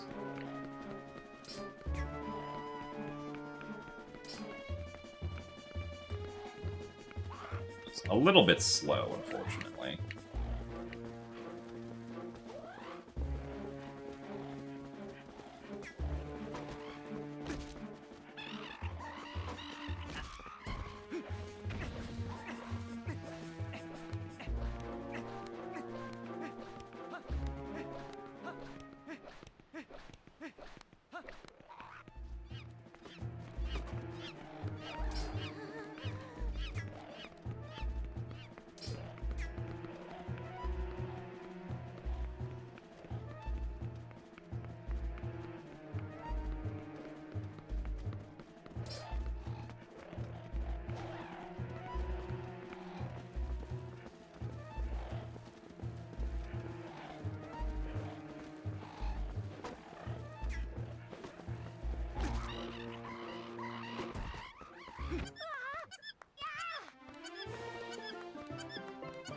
So in Twilight Princess, those enemies are called Bokoblins. The green enemies that are like the henchmen of King Boblin are just called Boblins. So, like, they are two distinctly different enemies, but, like, for combat purposes, they are basically the same, except that Boblins can be archers, I guess, which Bokoblins in this game can't be.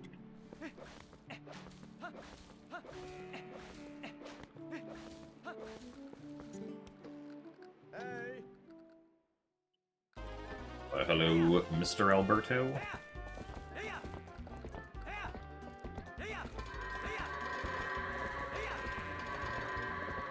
Okay. Afraid we wouldn't get the direction we wanted there. Well, one of these guys apparently decided he was too good for the pen. And also did not turn the way I expected to, so he ended up all the way back here.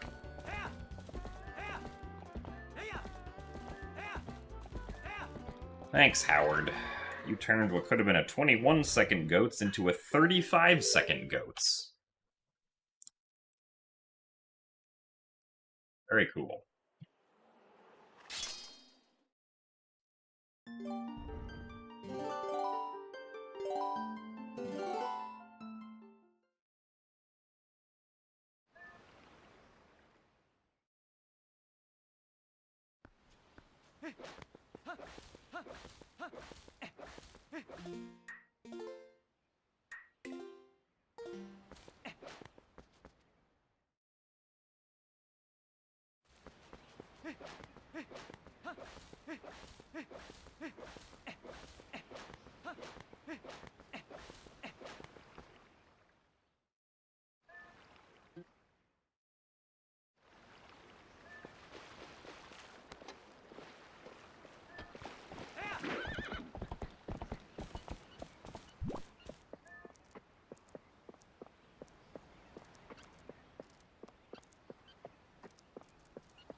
Thankfully, we got the gate clip again without too much trouble.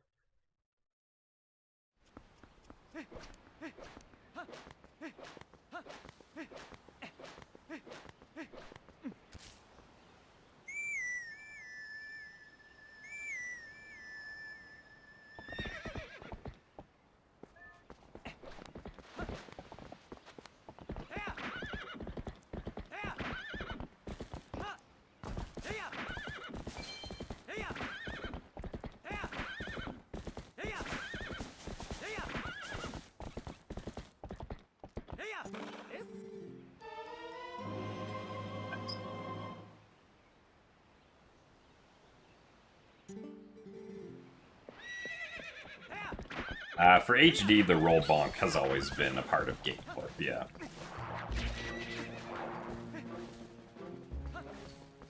Since there's no other way to clip through the gate that we're aware of.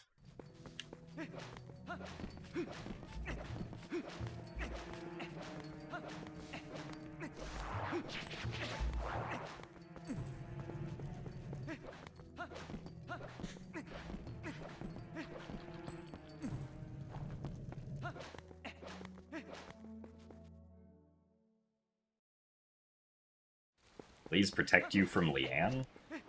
I'm not sure I have the power to do that. Unfortunately. I think that's something you will have to hash out between yourself and Leanne.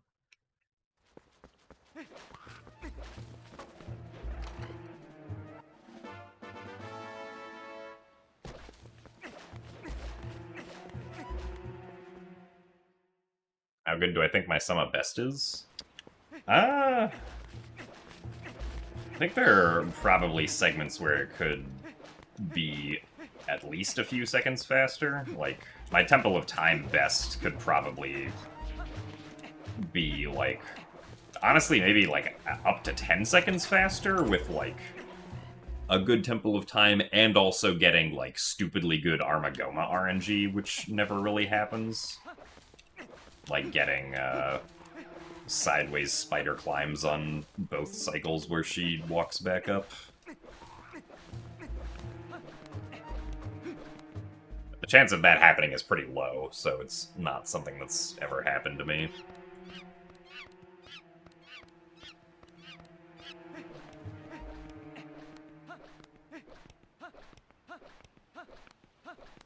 I don't know exactly where I would scrounge up another, like, 40 total seconds, though, roughly. Current strats. Probably a bunch of small strats I might not be doing for, like, consistency reasons. So, Goblin is being weird.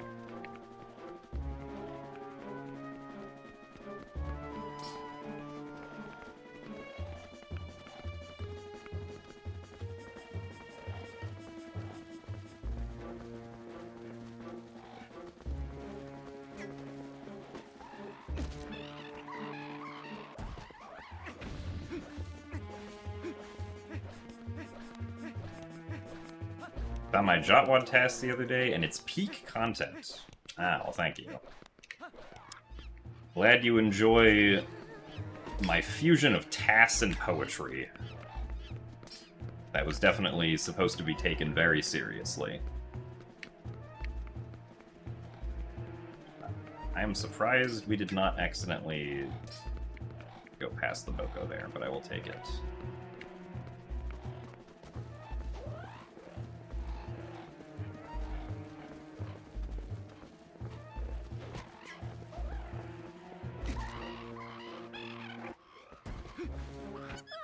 Alright.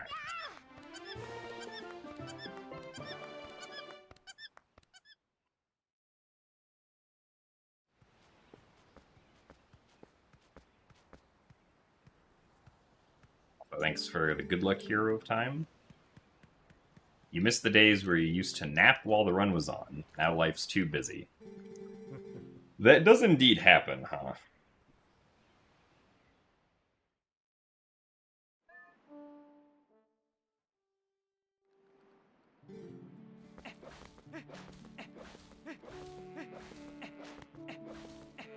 I have heard of Wolfos Jump. At least I'm pretty sure I do Wolfos Jump in this run. Last I checked, at least.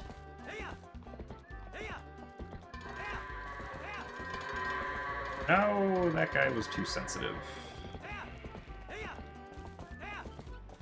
Honestly, this is probably fine. Nope. Two of them had to... Really? We're doing this exact same thing again.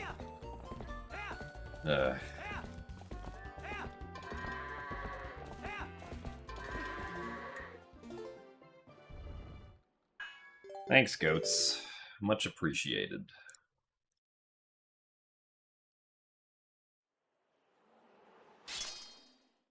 There a trick in GameCube and Wii that I wish was in HD? I mean, the trick that I would like the most would be early Master Sword for HD. But I think it would be cooler if we could do early Master Sword as human somehow.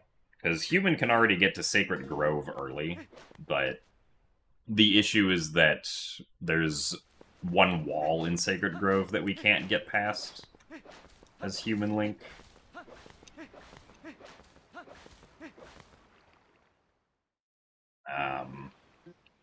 But maybe one day we'll get past that wall, and then we can do early Master Sword.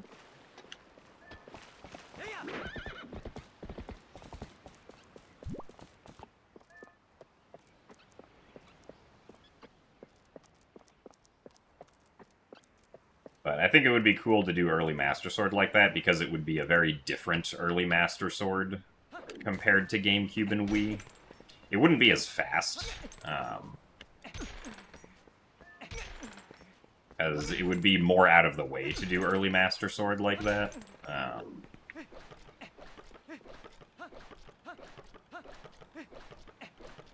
But I think it would be cool.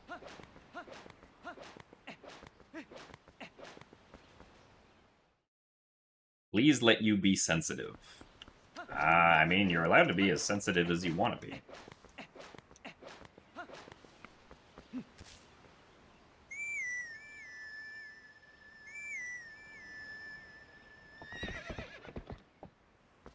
Alright, Vivale, we'll see you later. Thanks for the good luck, and thanks for watching. I would say for this game, I'd probably prefer... Well, I don't know if I really have a preference between any percent in all dungeons, because, like... Nice. Any percent in all dungeons are pretty similar, since all dungeons is just the any percent route with the extra dungeons tacked on. And generally, I think that the extra dungeons are fun.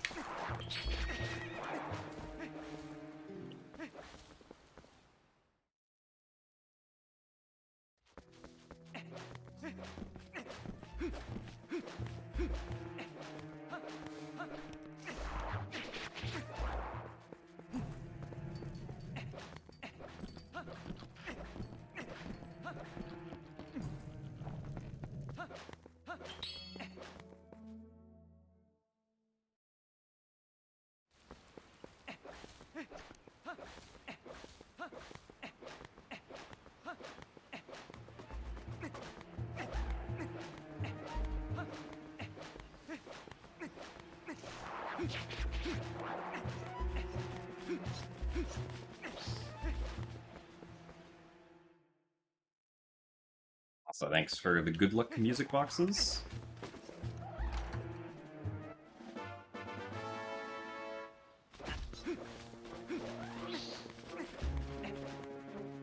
Well, there's a Wolf-Link only Cave of Ordeals kind of thing.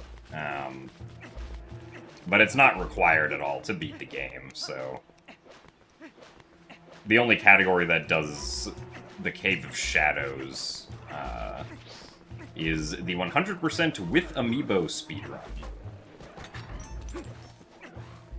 Which I have never done one of those before.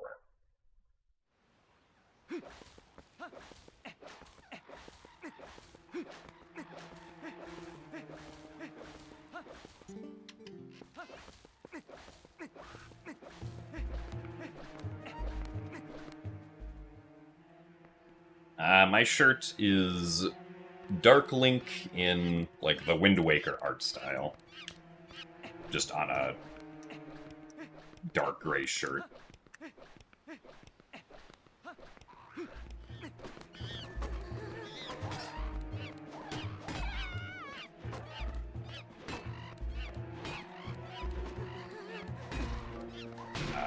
Okay. That works, I guess.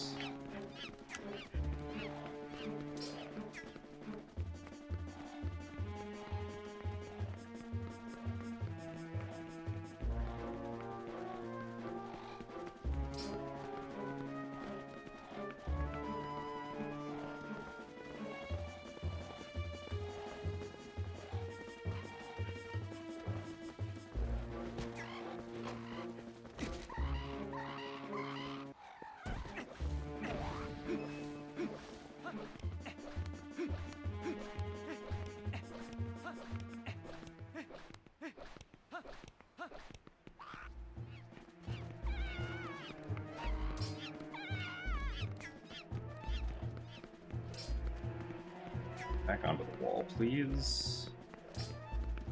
I'd like you to stay on the wall.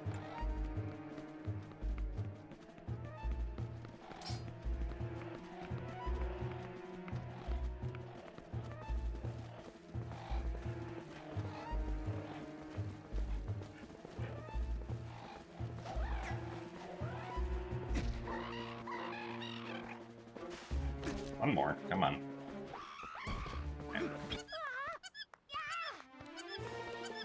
Yeah, it's a rare non-GDQ shirt, since my wardrobe continuously now consists of more and more GDQ shirts, as I obtain more GDQ shirts.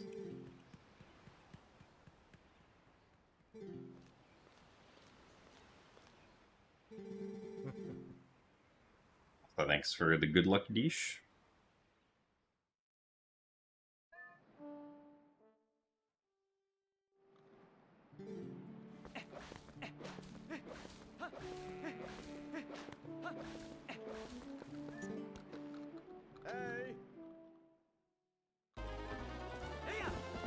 Well, yeah, I have shirts from, like, a lot of past GDQ events.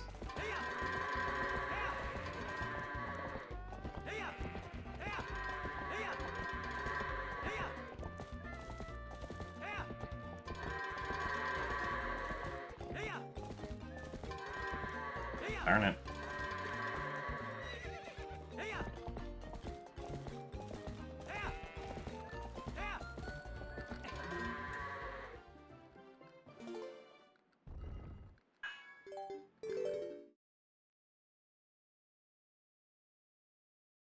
I think the only one I don't have a shirt from that's recent is SGDQ 2025.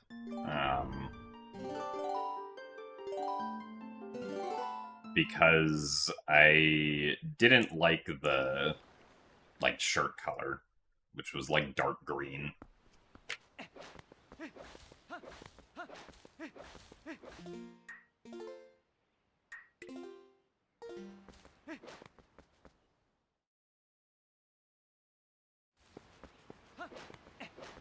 Please don't sell your used GDQ shirts. Well, I wasn't planning on doing that. They all still fit fine.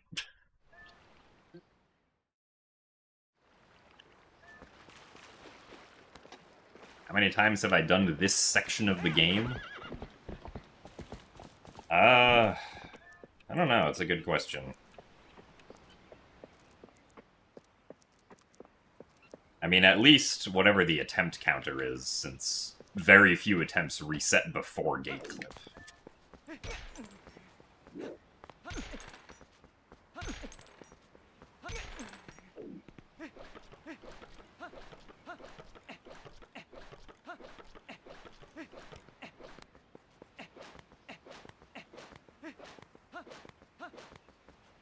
I go to the gym. I do not go to the gym at the moment, no.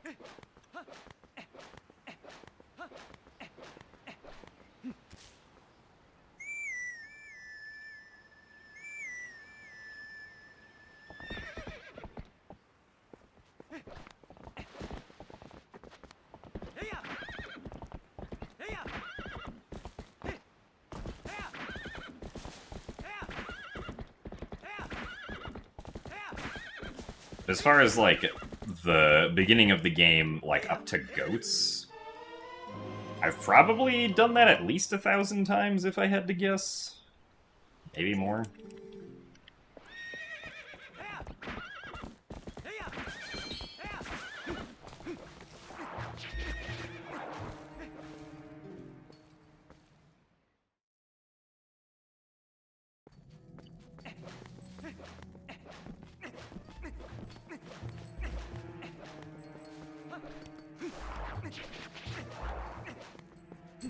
I mean, so if we're just talking, like, Twilight Princess HD, I don't think I have, like, a total combined amount of 3,000 attempts, even if you add up all the categories together.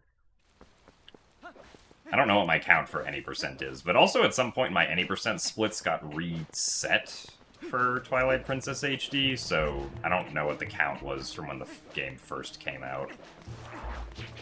It probably wasn't as high, though, since we didn't do Boko pushing back then, so we weren't very likely to reset so early on.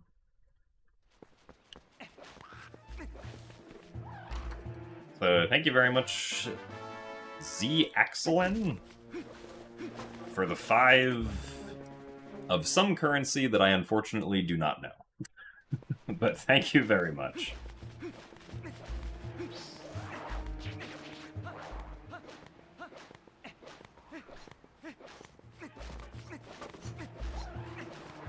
I don't know what the abbreviation CHF stands for. I'm sure someone in chat probably does, though.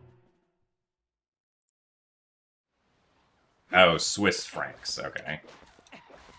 Makes sense.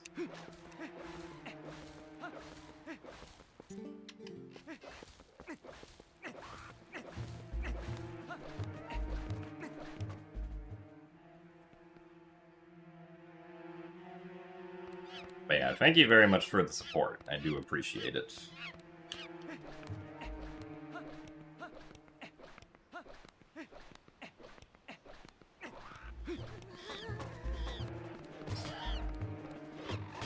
I am glad you enjoy the speed content.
What new emote am I debating having made? I don't think I'm currently debating having any emotes made. I don't remember the last time I had a new emote was. I think it was probably Jim Jam? Or Jim Jamming, one of the two. I guess Jamming came after Jam, but...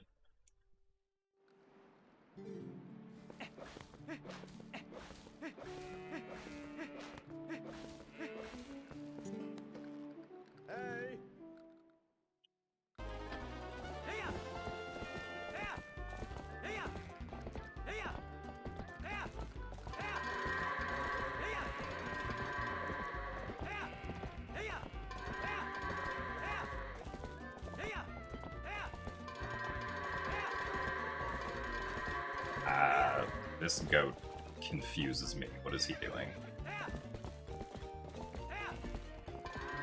Okay, well, we'll continue with this. And if those goats weren't very good.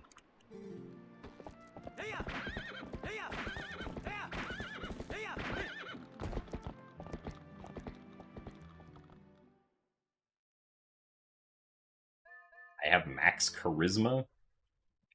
I don't think I would agree with this, to be perfectly honest.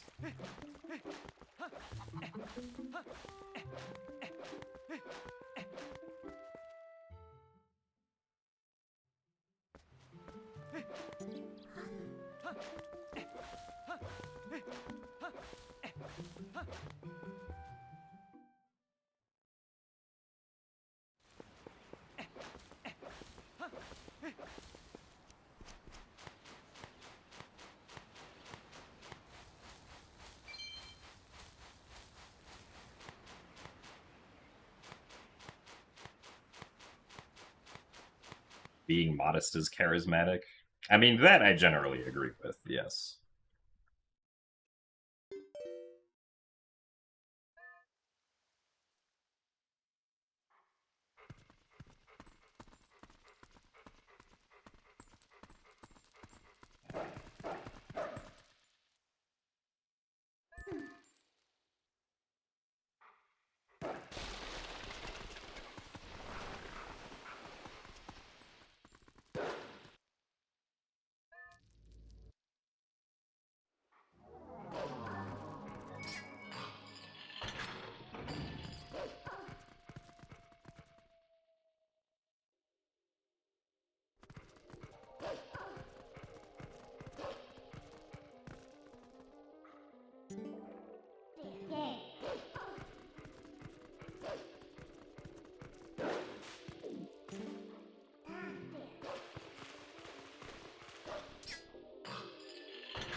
Is this called Sleepy Edition? Because I am sleepy.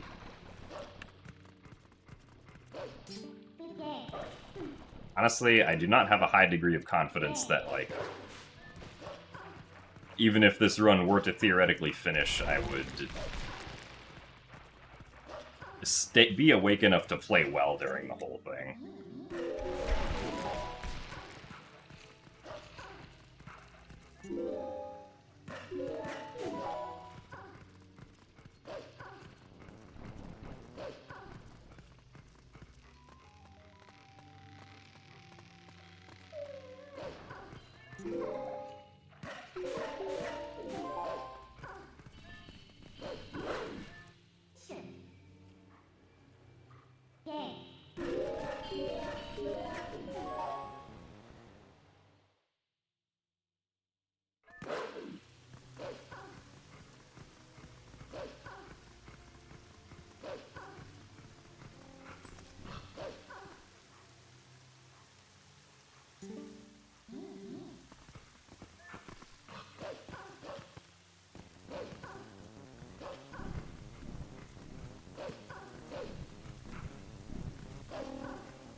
I mean, yeah, I did debate just doing a randomizer on stream today, but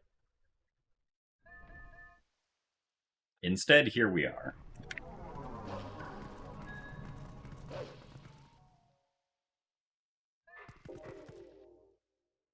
So thanks for the good luck, Pippi. Good luck dropping off a package.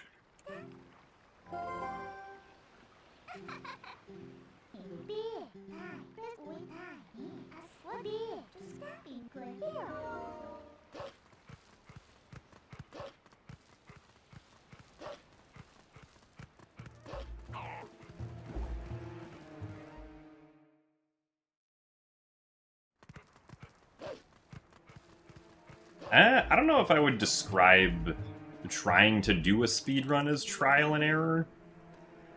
Because, like, it's not like I'm trying to figure out what works while I'm doing a speedrun. Like,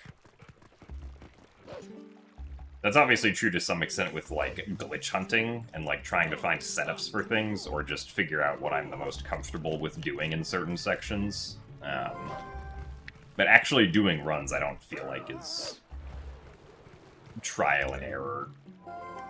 At least in the same sense that, like, combat in a FromSoft game would be trial and error. Do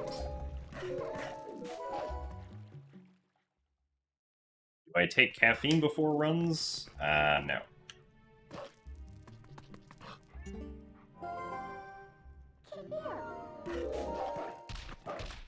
I do not, at least as far as I'm aware, I don't have any caffeine intake at all.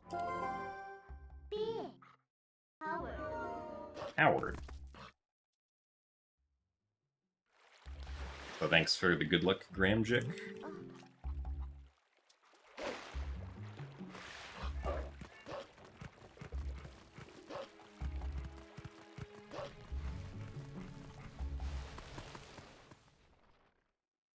Do speedrun leaderboards have a performance-enhancing substance policy? I don't believe most speedrun leaderboards do, but I know that there's at least one leaderboard, I forget which one, like, adheres to, like, the World Anti-Doping Policy or something like that. I think it was, like... Is it one of the GTA leaderboards? I honestly don't remember, but... there is at least one speedrun leaderboard out there that...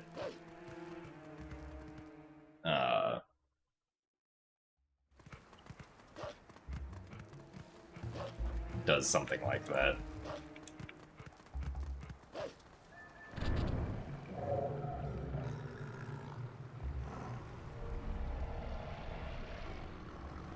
One of my mods usually spikes my water with caffeine. Oh.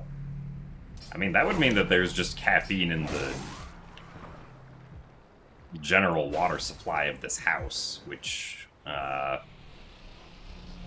would be a little concerning.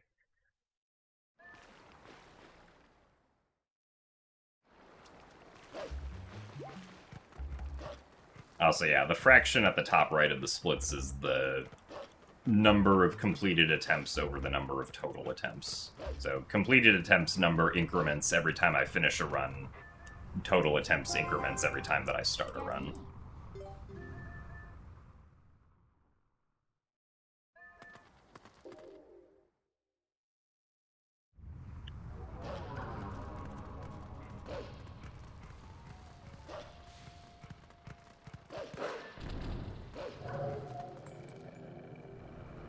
What would the speedrun drug even be? Well, like, I imagine if someone was trying to somehow get an advantage with something like that, it would be like whatever, you know, professional esports players might potentially try taking. I admittedly don't know if, like, esports players potentially take any sort of performance-enhancing drugs, but I would imagine it would be stuff like that, if anything, right?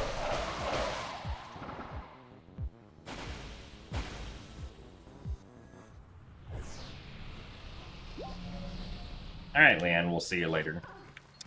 Thanks for the good luck, and I hope you have good sleeps.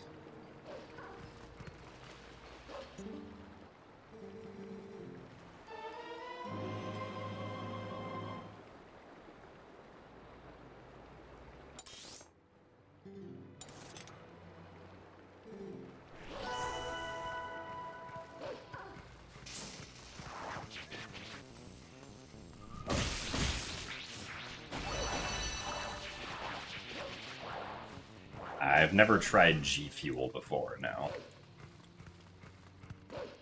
I've never had any, like,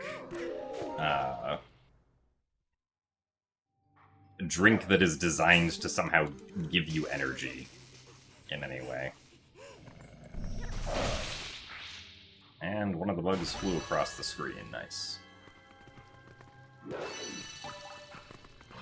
As far as I'm aware, the only drink that I've consumed before that I know has some amount of caffeine in it is Mountain Dew, I think.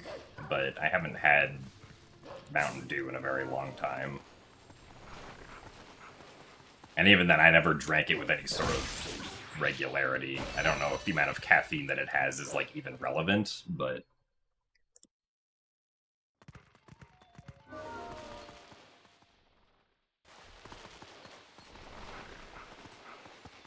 generally, the biggest difference between HD and GameCube is early Master Sword, yeah. But also, like, not having Back in Time, and now also not having displacement clips, is also another somewhat important difference. And yeah, like, I've never had Red Bull either.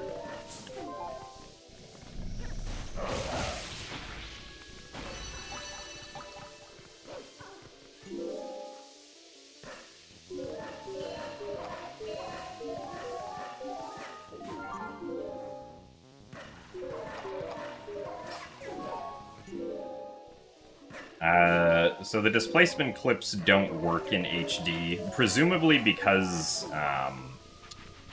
in the original game, there's some, like, rounding stuff that the collision detection code does for performance reasons, which, we think that they got rid of in HD because HD probably didn't need the, like, boost in performance that would give due to having more memory and basically just running the same game, just with higher res textures.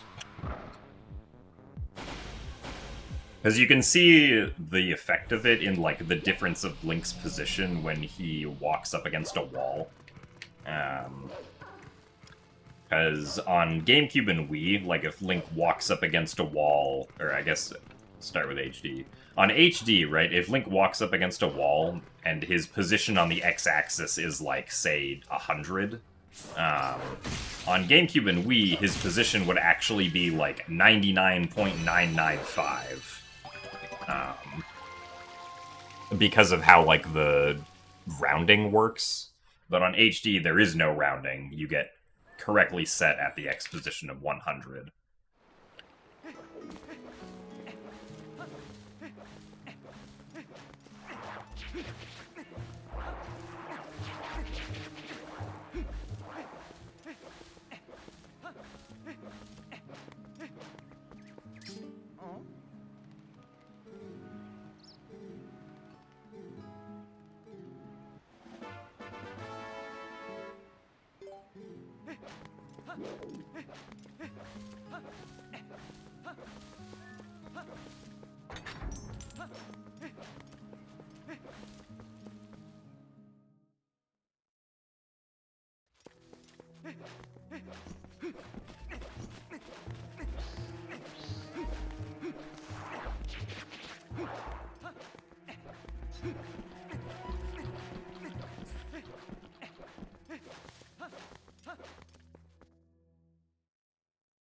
Is that binary decimal conversion rounding? I don't think so.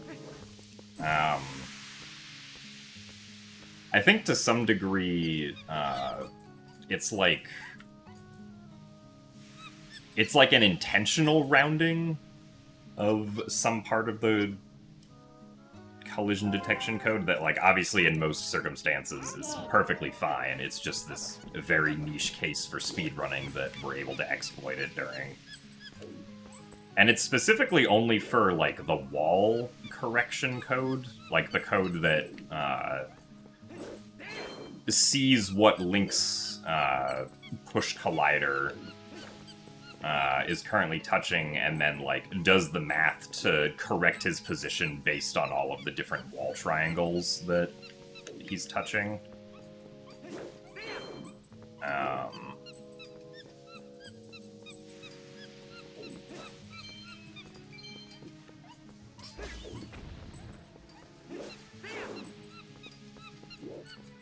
At least that's my understanding of it at the moment. There are some people still trying to, like, get a better understanding of it through decomp, because, like, we know the exact, like, place where it happens. It's just a little difficult to parse, even in decomp, because, like, you know, obviously there's no variable names or anything like that.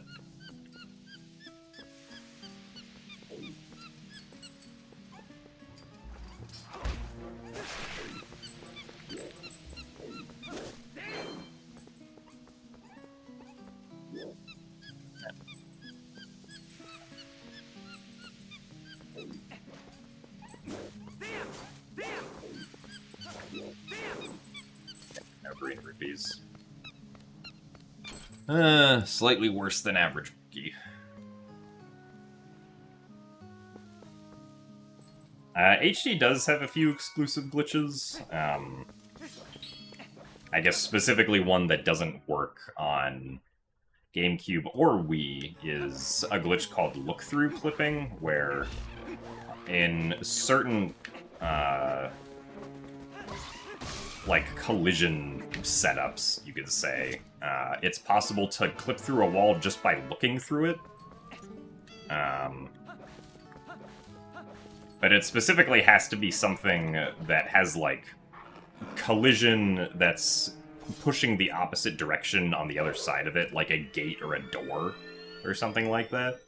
And if you have a ledge that's, like, next to the gate or door that you can set Link on, and then look through the wall, you can get Link to, like, get pushed by the collision on the other side to go through the wall completely.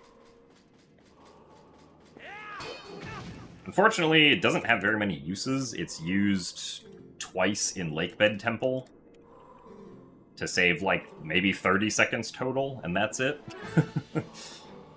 Just because of the specific geometry requirements that are necessary for it.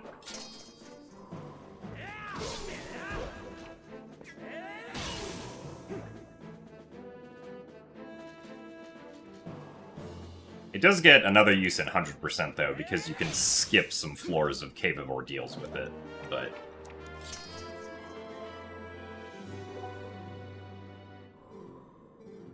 like, in theory, if you could somehow put Link on a ledge, like, near the Orden Gate, or the Poe Gate, or the Stallard Gate, or the Temple of Time, Door of Time, like, those would all be places where you could just look through those respective gates or doors to clip through them, but,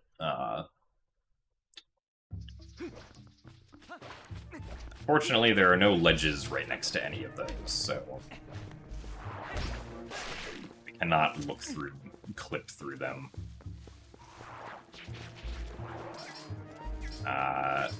Cool. Nice camera.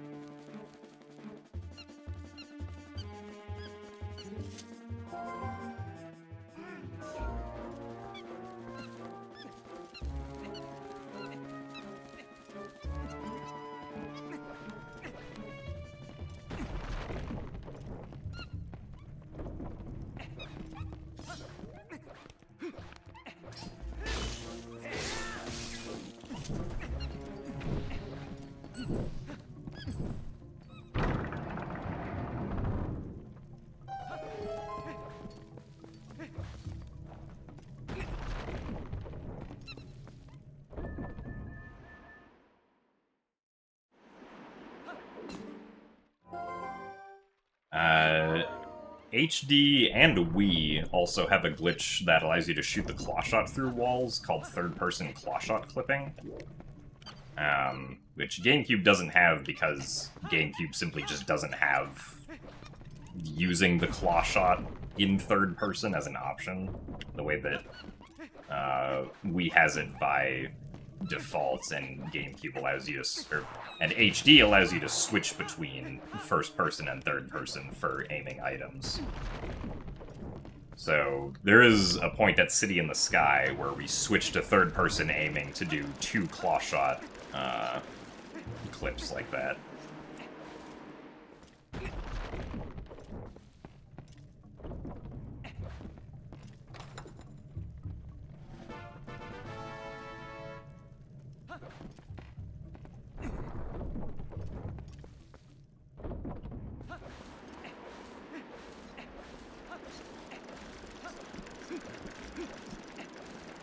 Thankfully, third-person clawshot clipping has allowed for a much more consistent Aralfo skip in HD.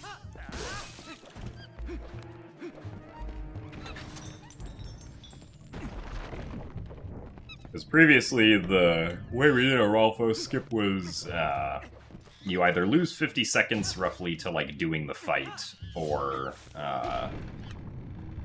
you try to go for Aralfo skip, which, is a very precise clawshot shot that is stupid on HD because of 1, gyro, and 2, because the reticle in this game actually lies to you sometimes. And even if it says it'll clawshot onto something, it actually can't.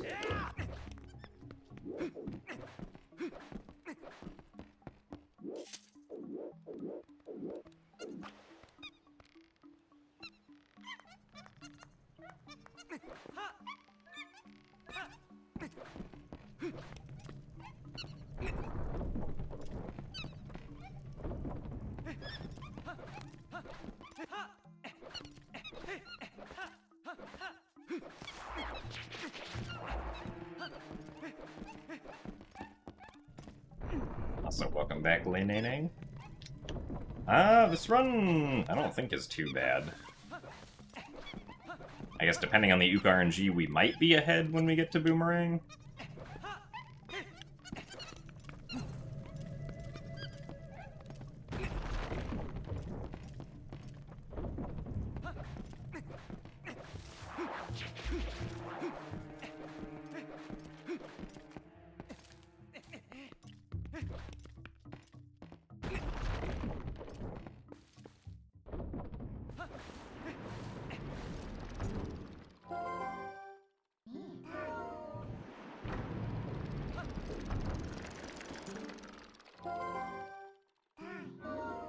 Thanks for the good luck, Kimi TVs.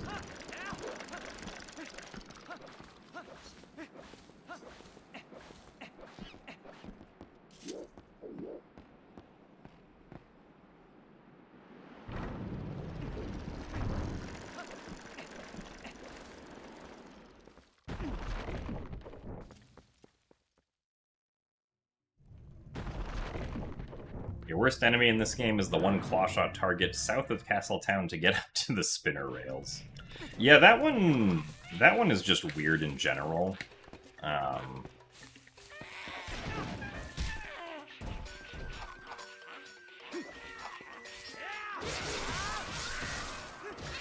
come on.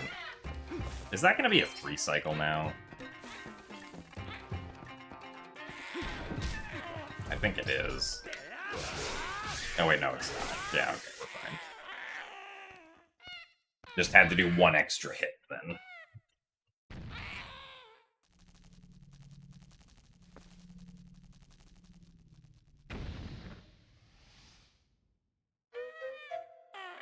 Did HD increase the game's brightness?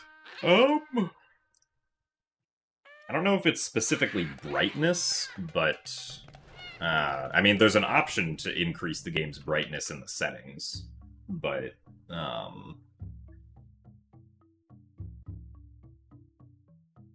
like, I know that in the original game, it's very... On most, like, TVs or screens, it's very difficult to see inside dark caves if you don't have the lantern. which might have just been, like, purposely by design, right? But,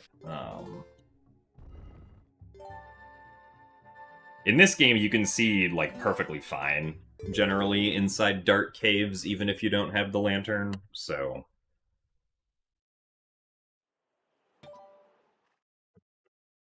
They definitely changed something that results in it looking brighter, but I don't know if it was specifically just straight brightness.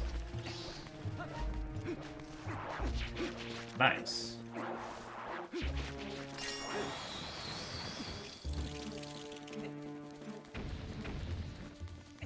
You're sad that All Dungeons doesn't visit Malomart. I mean, no category besides 100% does, so...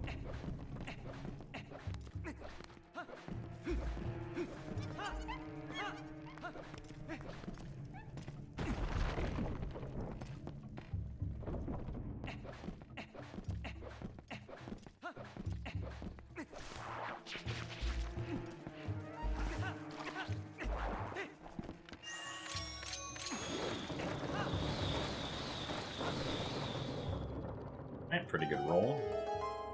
I think we should just open... Yeah, okay. Just open the chest from where we were standing.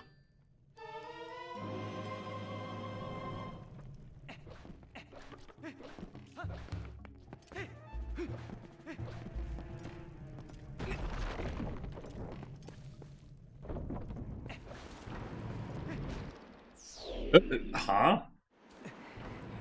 Use me? Interesting.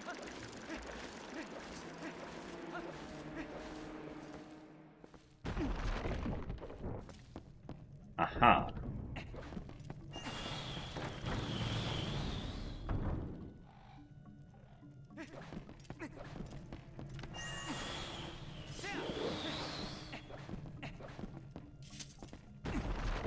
Alright, well, I guess we can add that to the list of that's never happened before.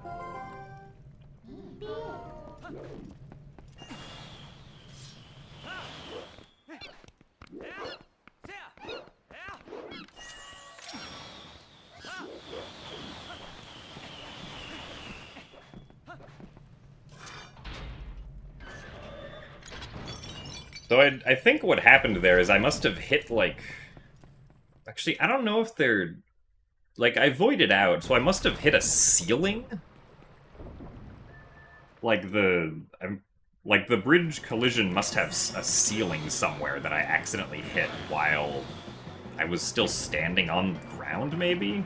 And then I got crushed because Link was up inside a ceiling? That's the only thing that I can think of happened there. I don't know what else could have possibly happened.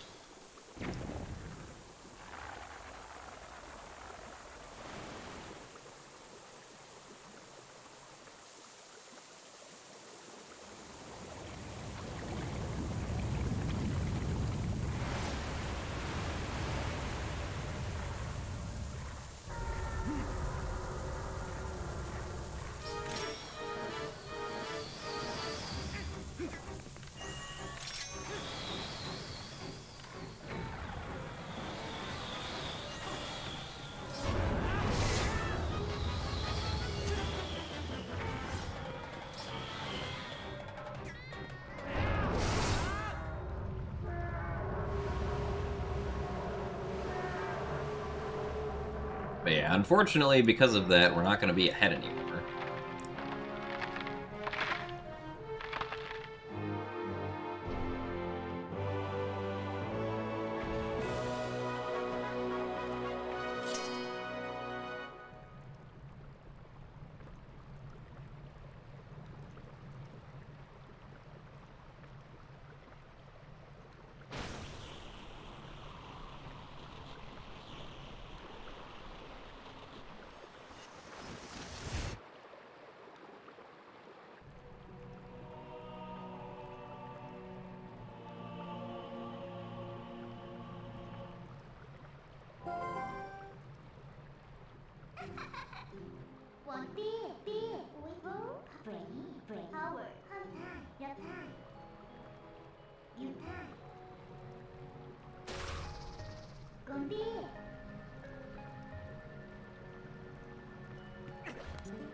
Alright, well, other than that random void out,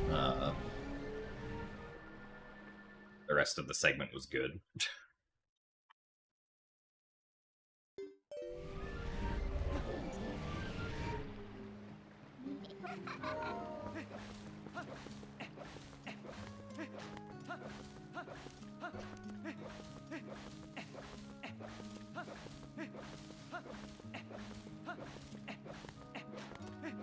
So I wanted to talk to Koro, but that's not something we do here. Also, thank you very much, Thick Garfield, for the 33 months of Prime. Thank you very much for the continued support. And you still enjoy watching me sometimes go fast. Also, thanks for the good luck jet bucket.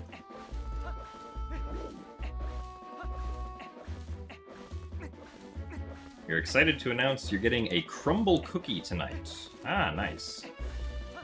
I hope it is delicious. Someone who has never had a crumble cookie.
Layout for those three.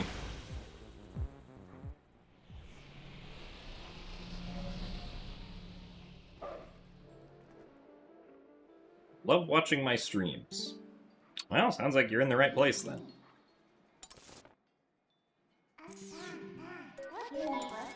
This do be where I'm streaming.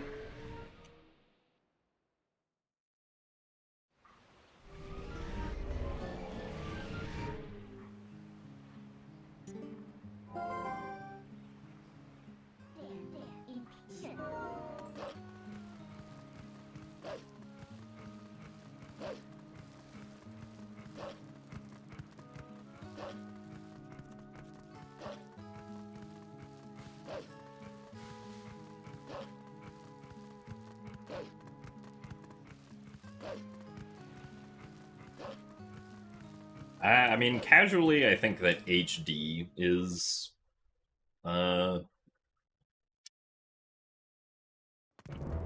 better than the originals. Not by a whole lot, because like the game is still pretty much the exact same, but the few quality of life things that HD has are nice.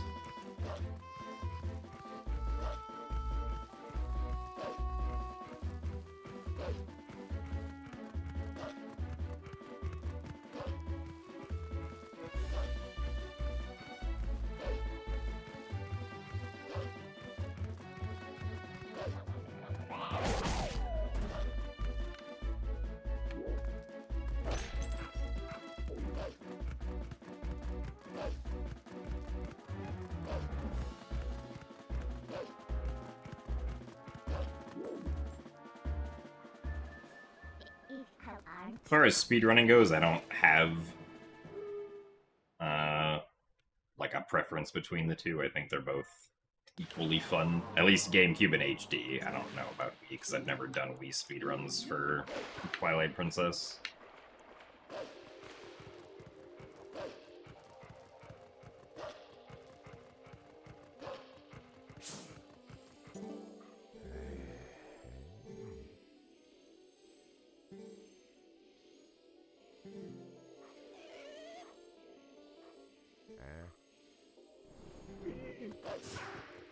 Oh yeah, there are definitely people who do speedruns of the Wii version.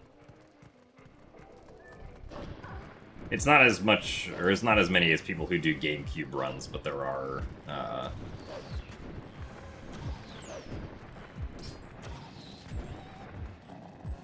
few people who are very dedicated to it.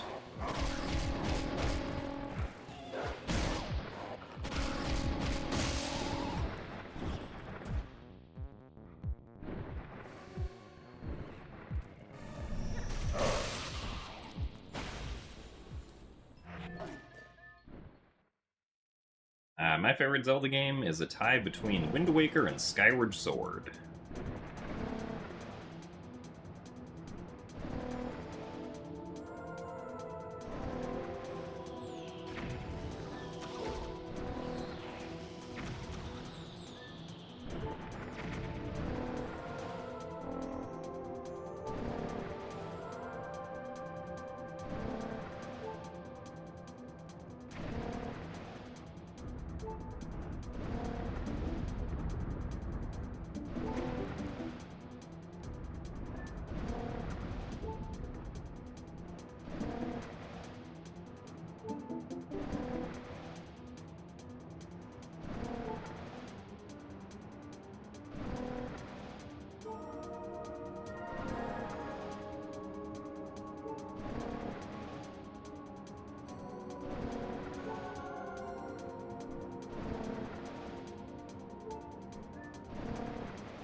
Like Minish Cap?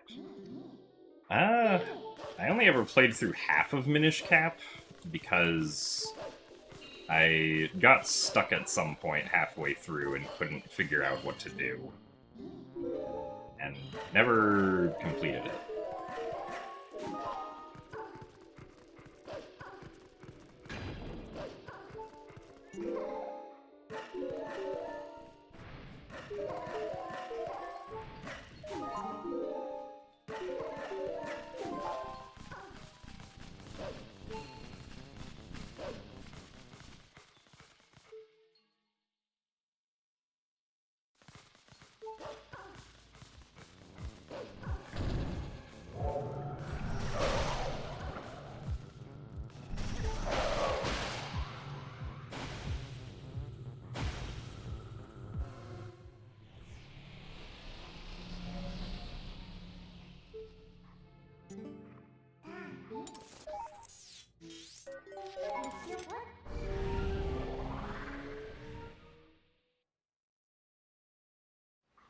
But yeah, I specifically played it on like the 3DS Ambassador program.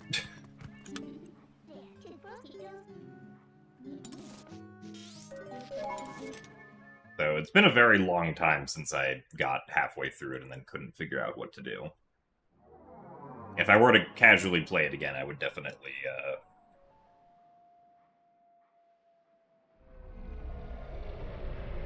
like restart from the beginning.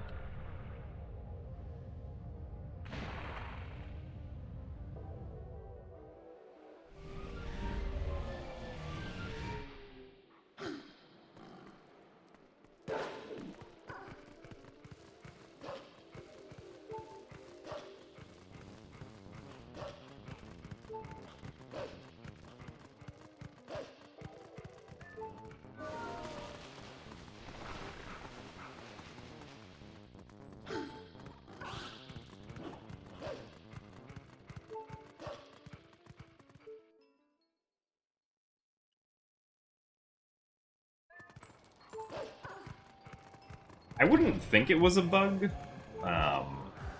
as to like why I couldn't progress. I don't know how long I like tried to figure it out for, but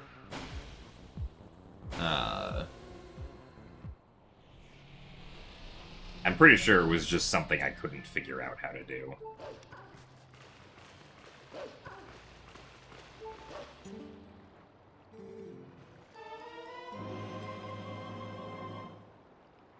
So thanks for the good luck, Lottie J.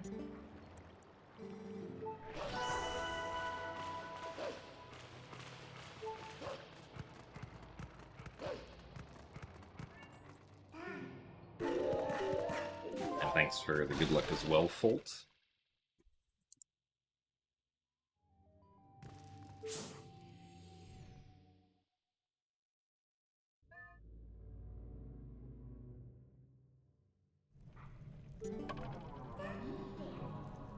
Oh?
Little slow, but that's fine.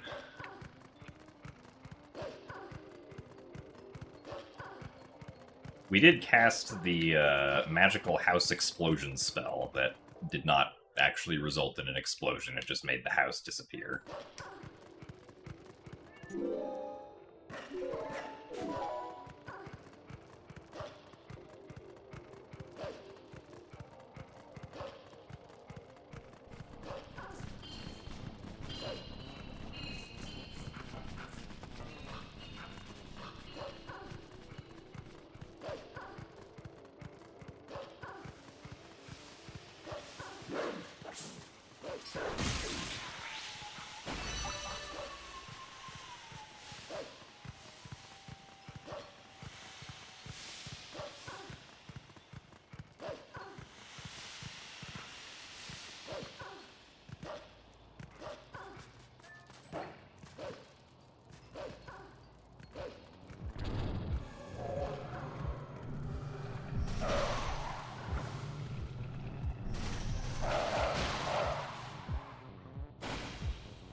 Alright, well, much better than the previous run's Elden Twilight.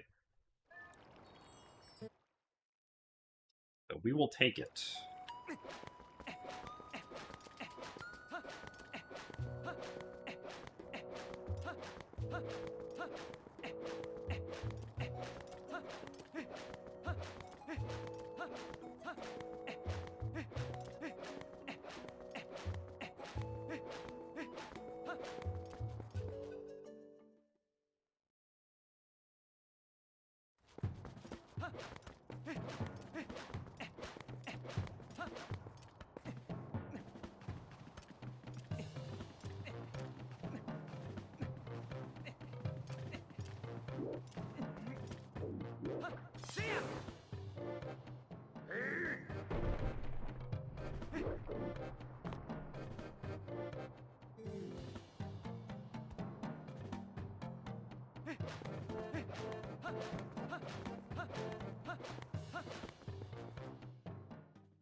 Ow. Guess none of the card rocks are following me.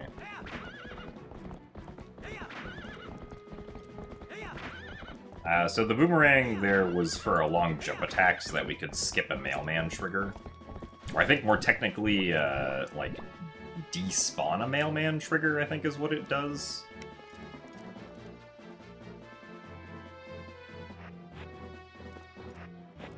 Yeah, I hesitated on that. Well, that sucks. I don't know why I hesitated on that.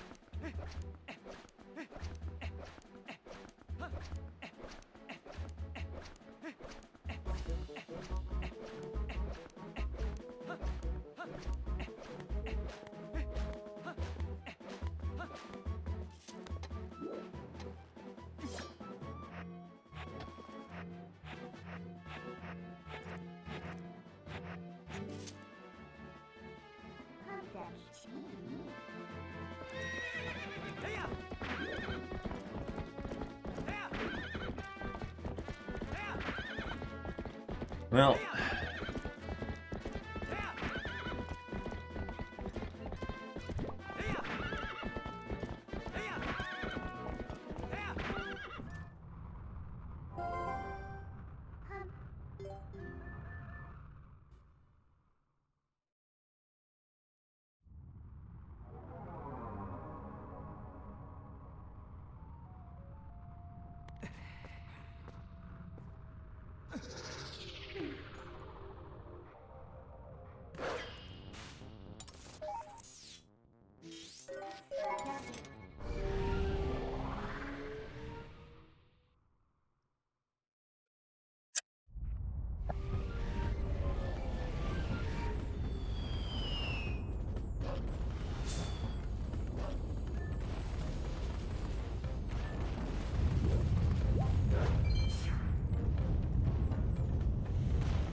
Good day.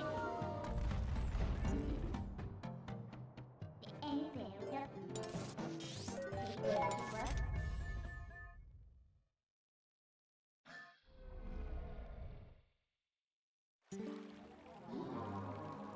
What?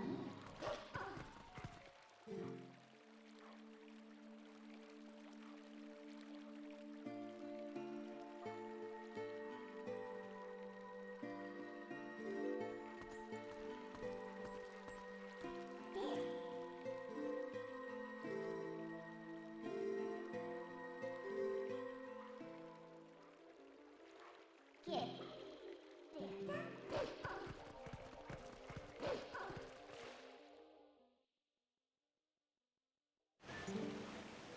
There.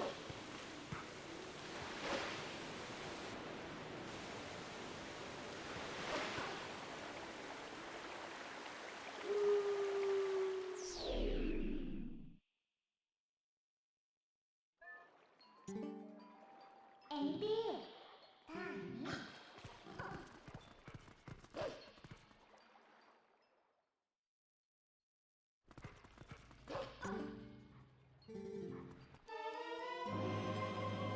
Okay, it's actually not as much time as I thought I was gonna lose.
Playing this game a lot recently on Wii and the mirroring is throwing you off.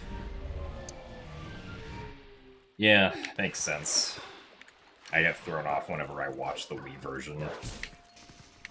Or whenever I watch Master Quest Ocarina of Time 3D.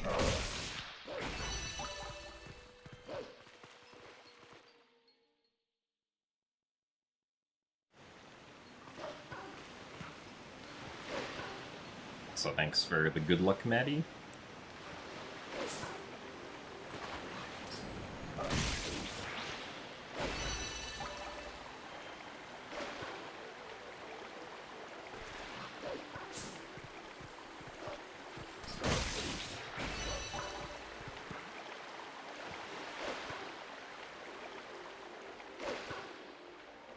Thank you very much, Gundam Girl, for the 61 months of Tier 1. That's a lot of months of Tier 1. Thank you for the 5+ years of support. I do very much appreciate it.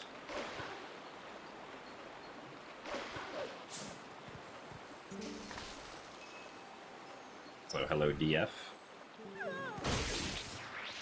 And yeah, I'm pretty sure TPGZ can be used on Wii in some way.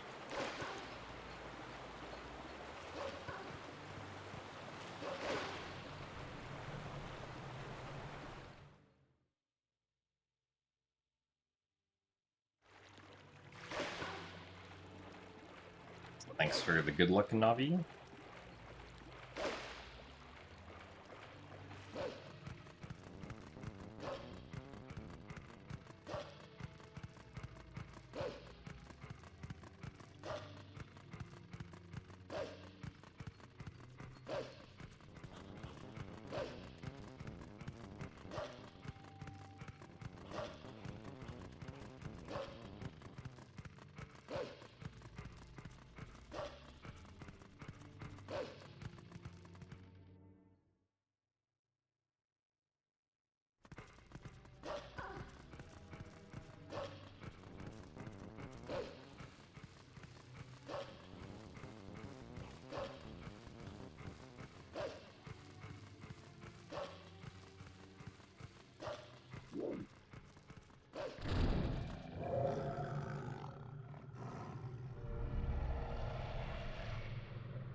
almost accidentally said yes to that prompt, which would have been a unfortunate time loss.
That last one was a little bit sketchy.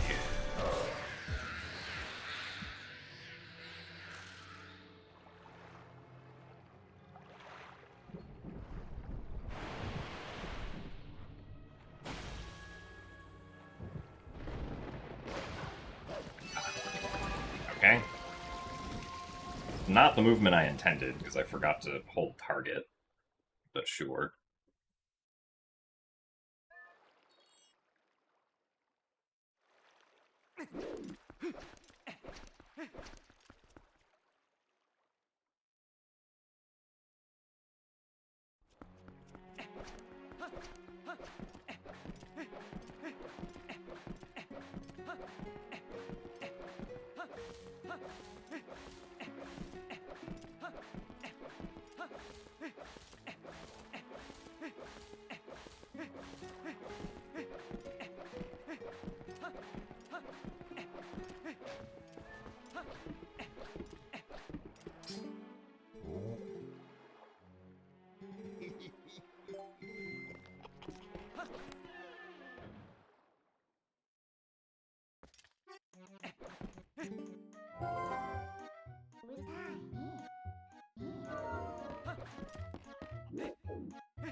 Oops. Nice. Accidentally hitting the minus button.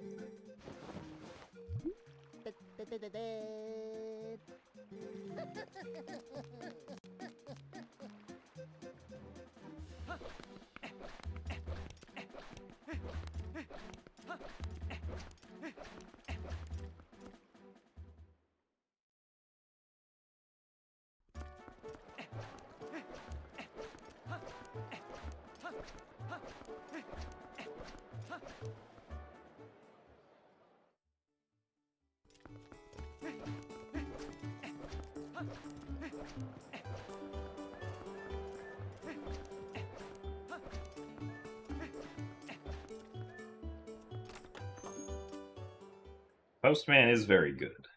This is true.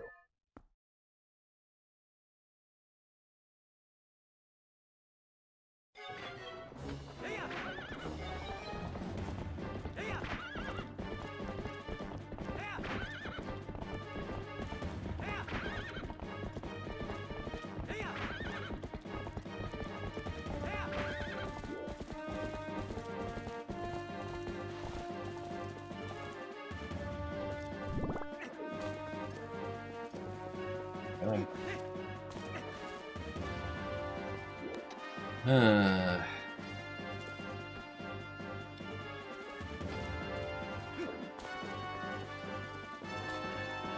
Oh yeah, like that's...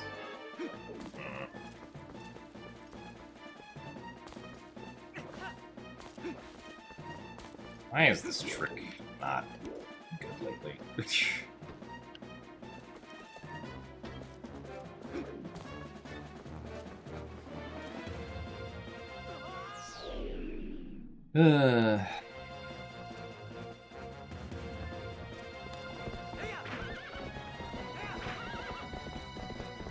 Well, that sucks.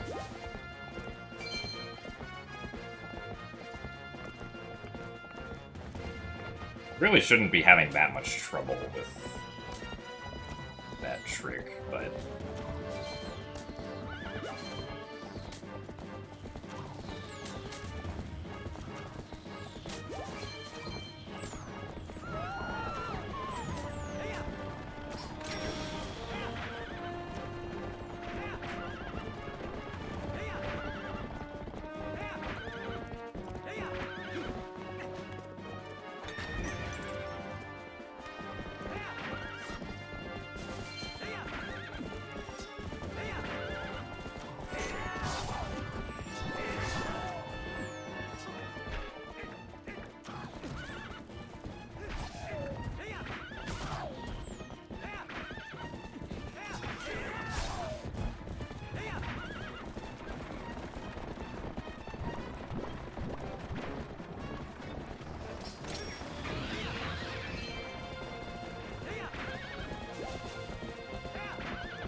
Hello, Kiyosama. I am doing alright. This run's kind of meh now, though.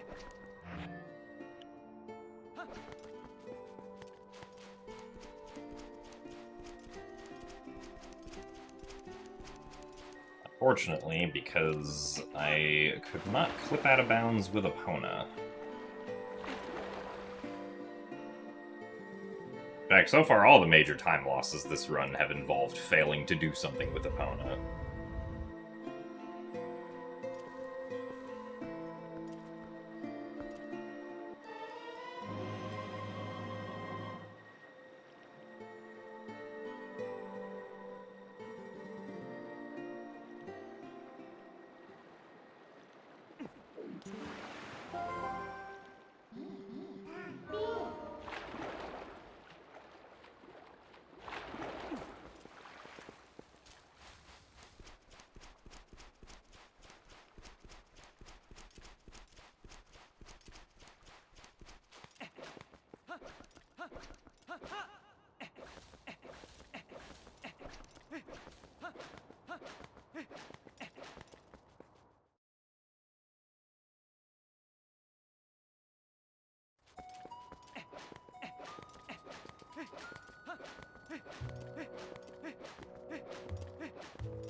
Time for bow. Well, we don't get the bow until about like 2.5 hours in, so not quite time for the bow yet. But it is time for bow, so.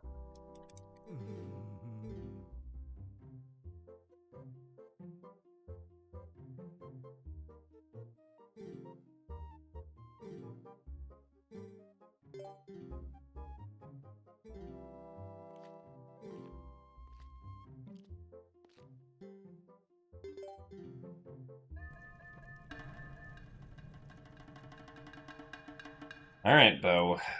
What are we doing this time? Alright. Very nice phase 1.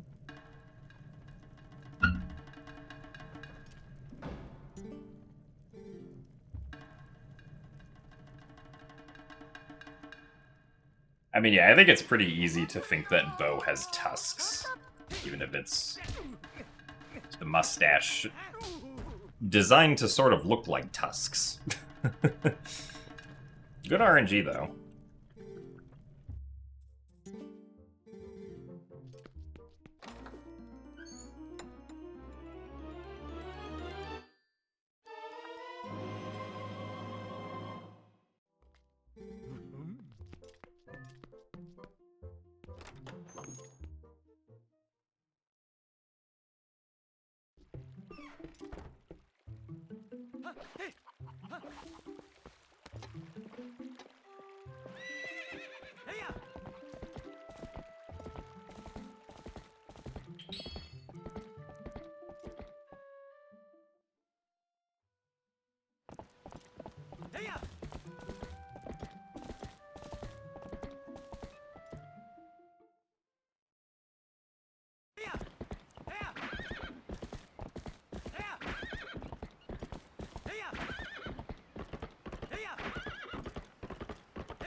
God.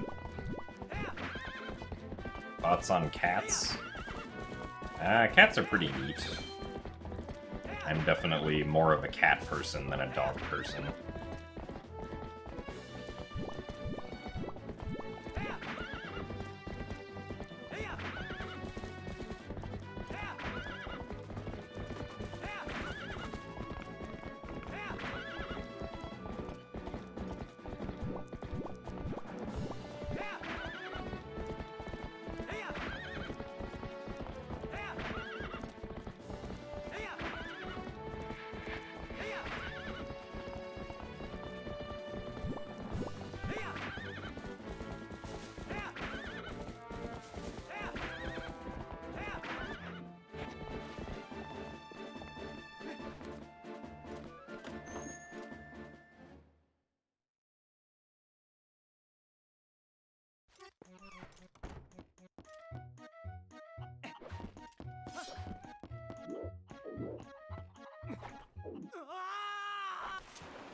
No, we don't fly down with a cucko.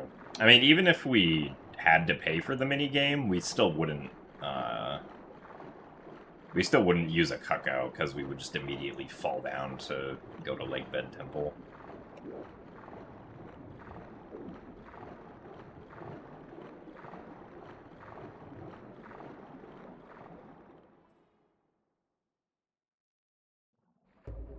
But thanks for the good luck, Hungry Plate.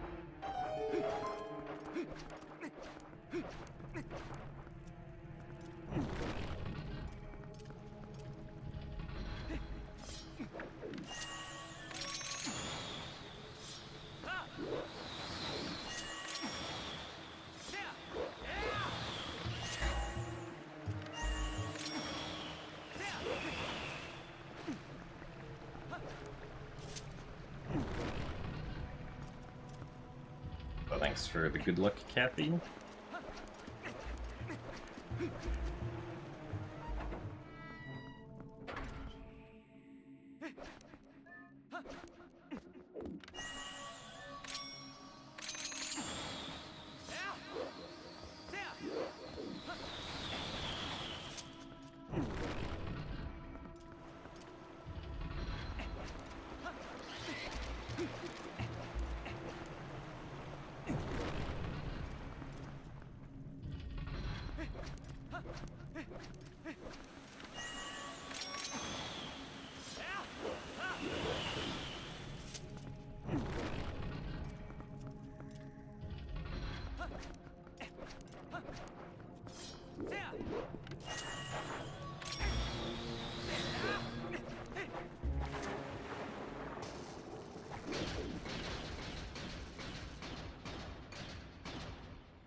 I think that there is something like speedrun knowledge.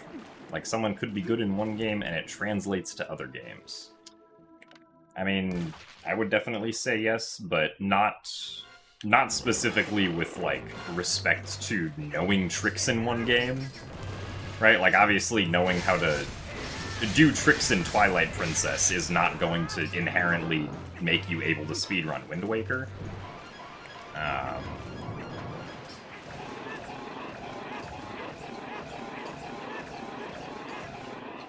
But, like, the skills that you build by, like, learning how to learn a speedrun obviously translate over to learning other games as well. And, like, knowing how to practice and stuff like that. Nice. Or, like, you know, if you had to learn how to mash, that obviously translates to other games.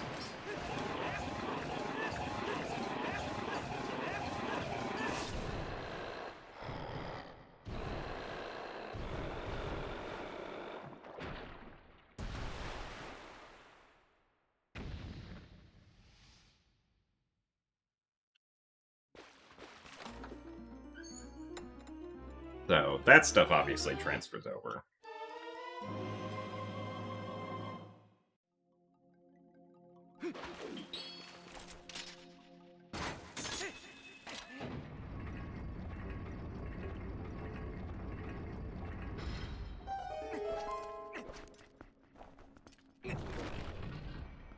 You go with chocolate and peanut butter or brownie flavor? I mean, yeah, I would also say chocolate peanut butter.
Oh.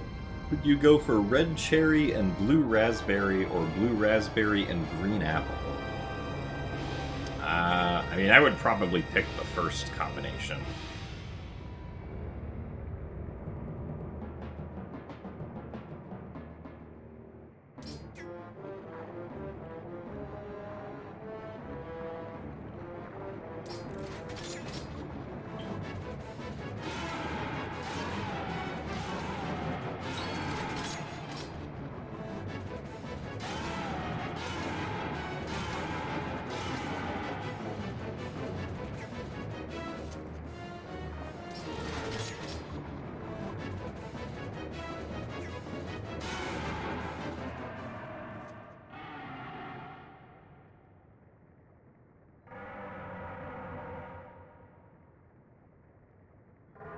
Oh, what the heck? This was a super fast cutscene. Okay.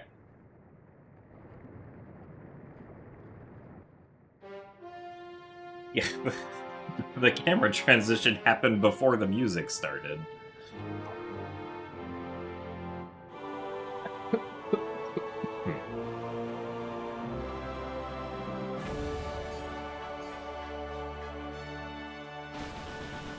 And Morpheald started exploding before the music stopped. And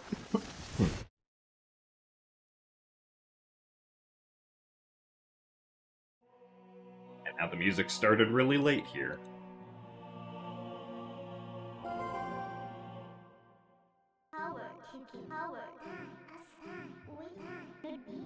I think this is probably the fastest I've ever had this cutscene be.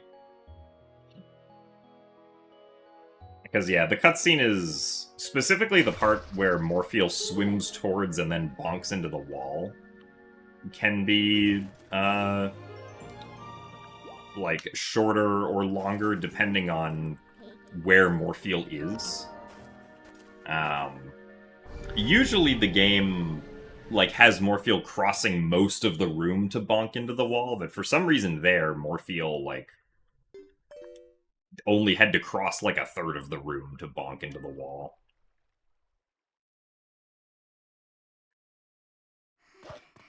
Very strange.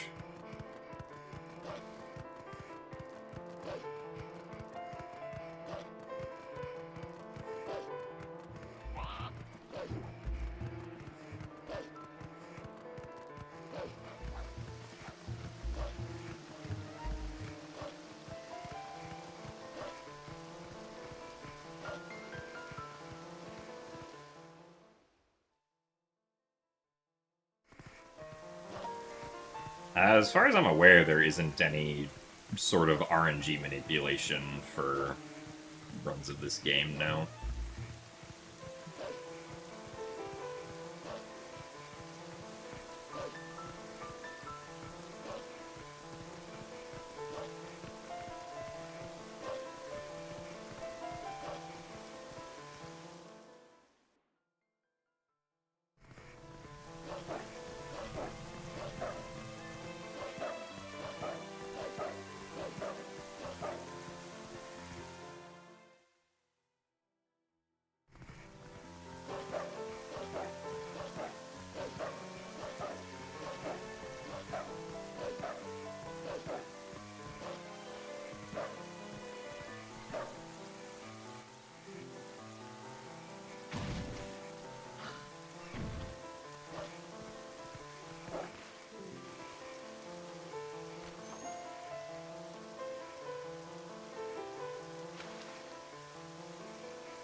Well, so manipulating RNG in this game just generally, like, isn't possible for RTA runs.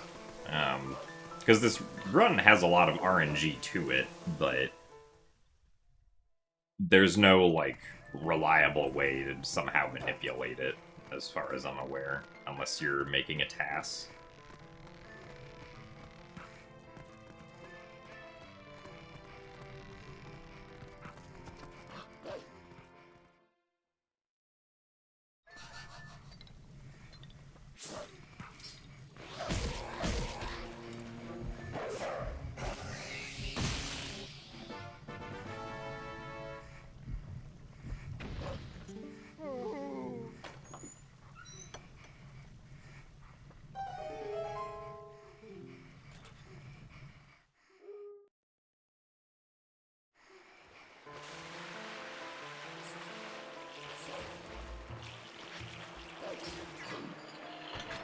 Well, the Sploosh Kaboom tool,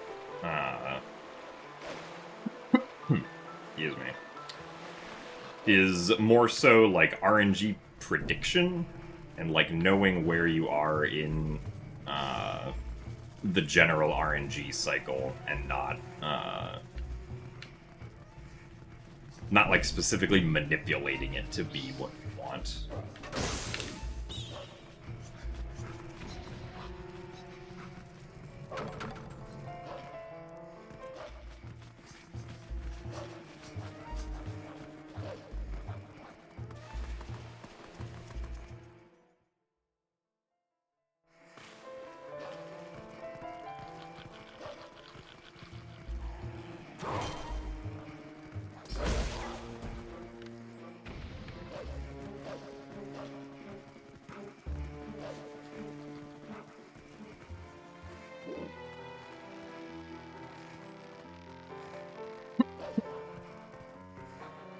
I think the last time I drank some water, it slightly went down the wrong way.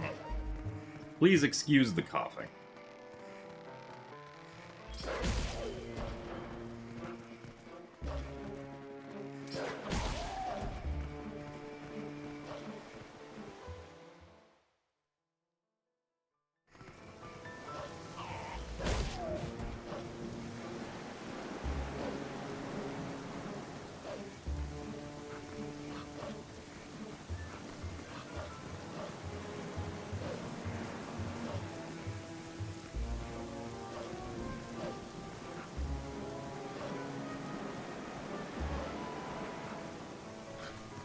No, we slipped. Why would the game do this?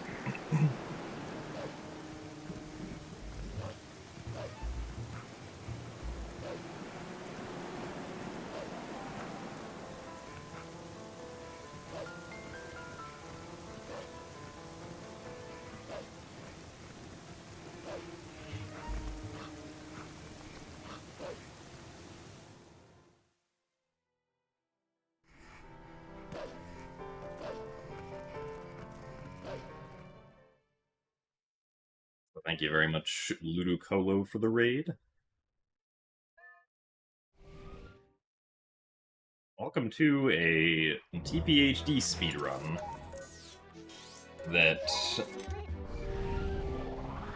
has had some silly mistakes.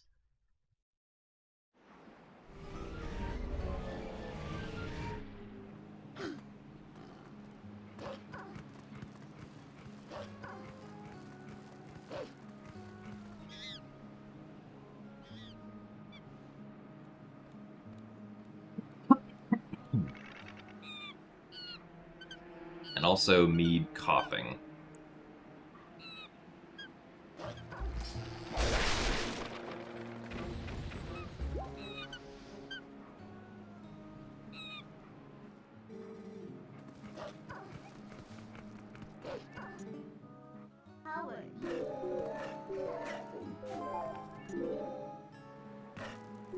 Alright, apes, we'll see you later. Thanks for watching.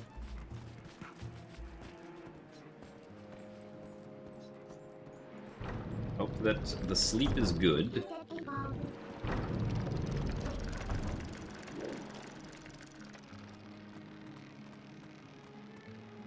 You're playing Wind Waker and you heavily crashed out on some random enemy. Ah, I see. There are a few enemies in Wind Waker that can definitely be annoying to try and deal with.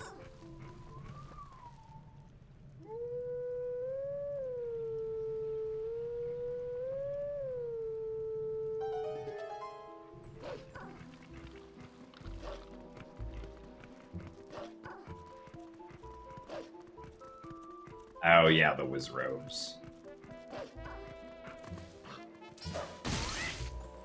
Especially in the... I don't know, like, where specifically you were, but if you were in, like, the Paw Print Cave, the whiz robes can get pretty bad there.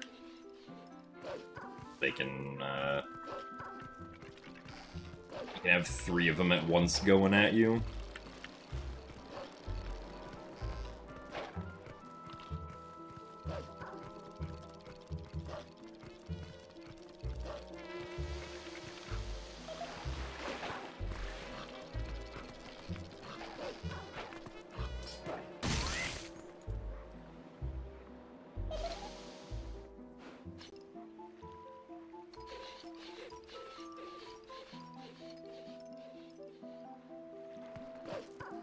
Oh, okay, out on the open ocean. That makes sense.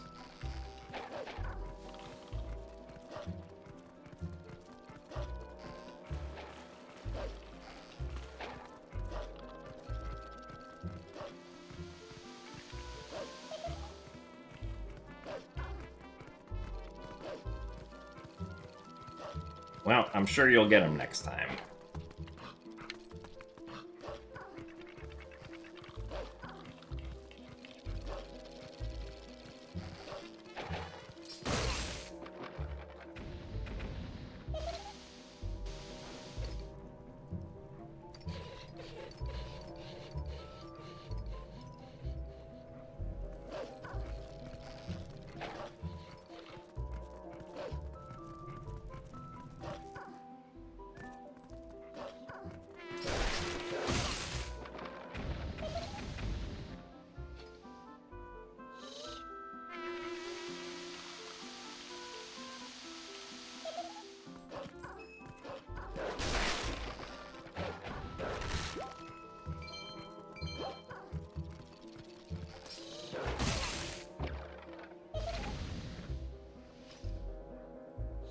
So thanks for the good luck, Zero T. This speedrun is kind of eh. And being behind my PB is generally expected, but the mistakes this run have been pretty silly.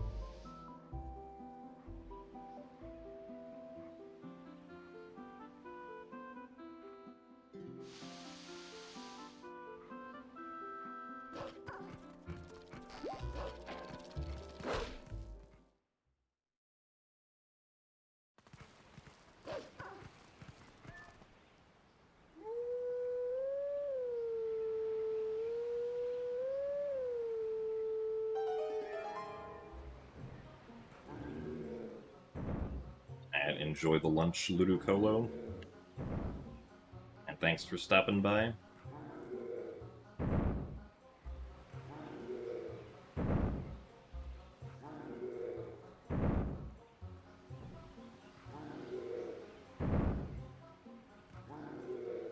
Yeah, I don't know why they changed the puppets in HD for some reason, so that,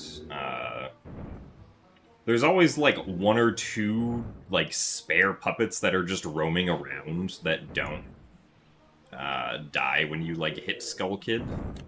So, not sure what those are about, but those are in HD specifically.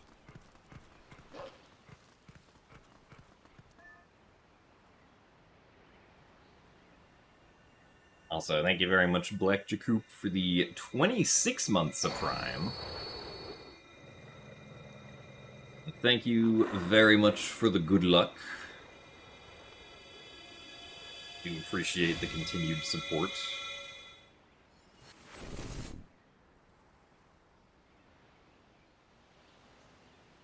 I give you my best bois. I'm not sure what a bois is. Why is this Sleepy Edition? Because I am sleep deprived. And after this stream ends, we'll probably go to sleep.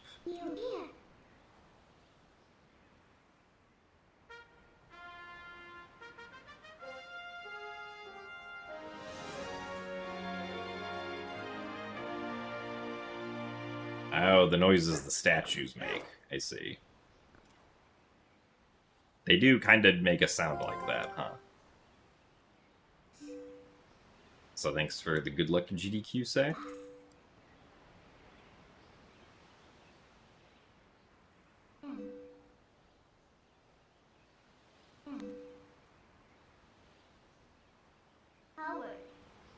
Howard.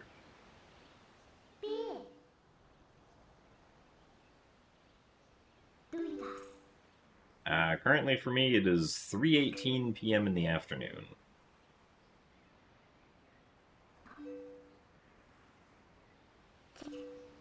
Over in Southern California.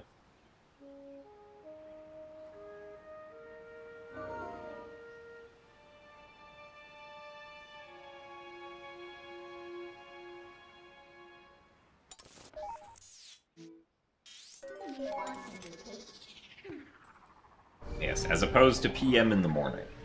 Well, I mean, I don't know. Some people might only be used to 24-hour clocks, so if I just say 3:18, then they might misunderstand it as 3:18 in the morning.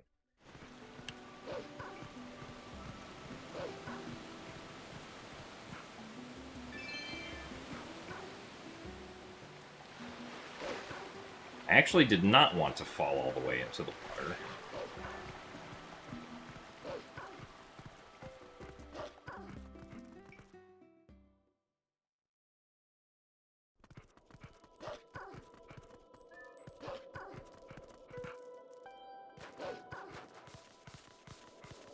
All right.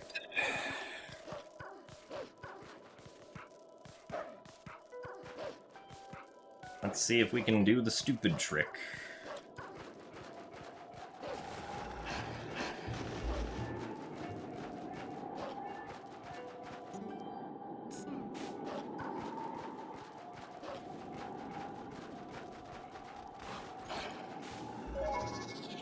Oh, wolf.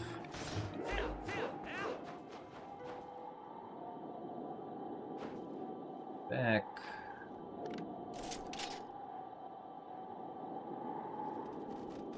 Taking the one on the right. I don't know if this will work.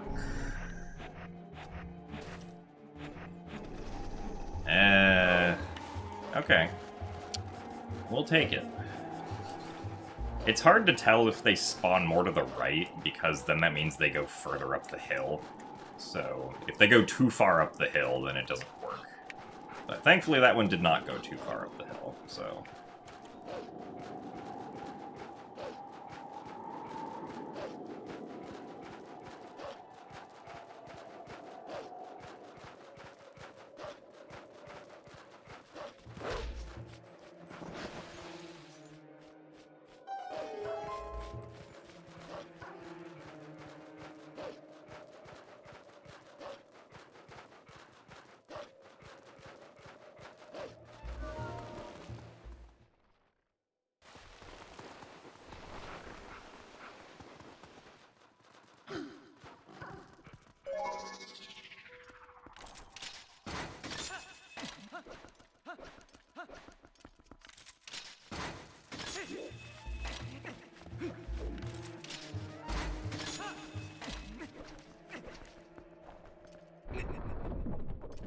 Ah, yeah, we're playing this with the gamepad.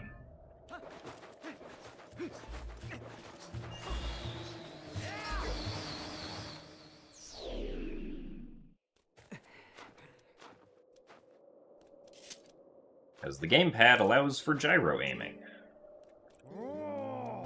And one of the third-person clawshot clips in this game doesn't work unless you use gyro aiming. At least as far as I'm aware, so... Gyro aiming is optimal, aside from just being convenient on its own.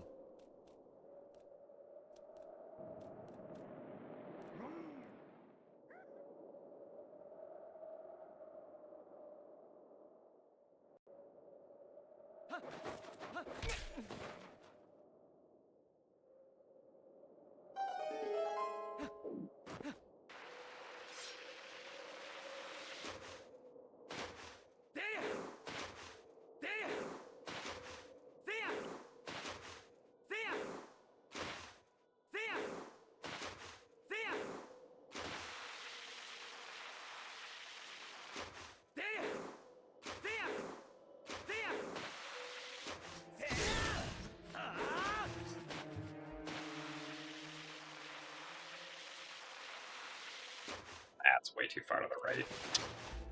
Man.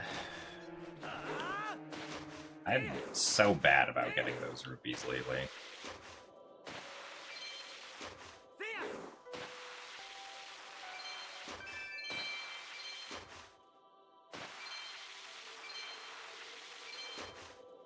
I need to go back and practice that, evidently.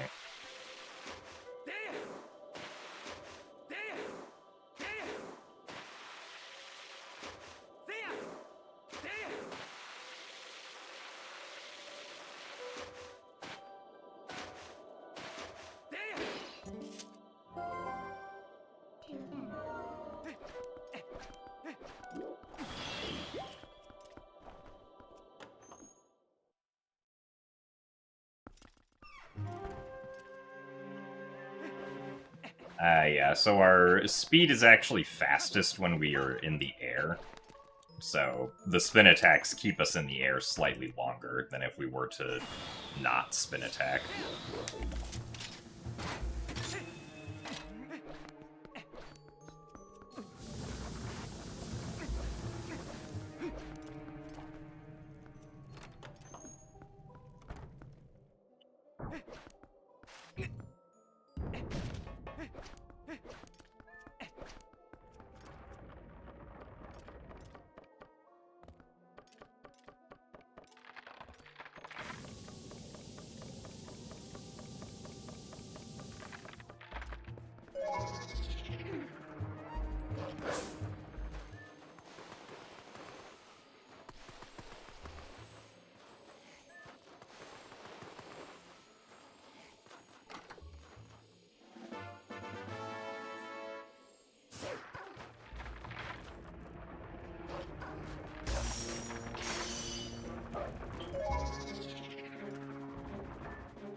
Ow.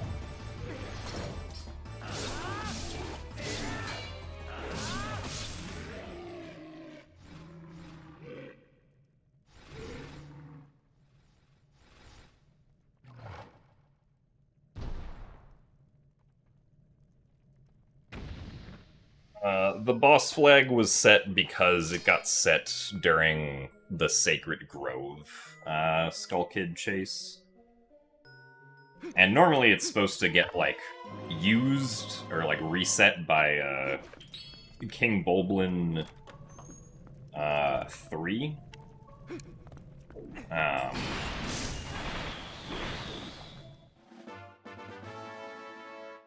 But because we are doing Snow Peak before Arbiter's Grounds, it's still active when we get here, so it instead gets used on the mini-boss there.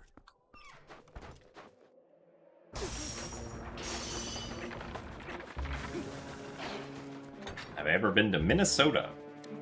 Ah, yes. I've actually been to Minnesota many times, because that's where SGDQ is held.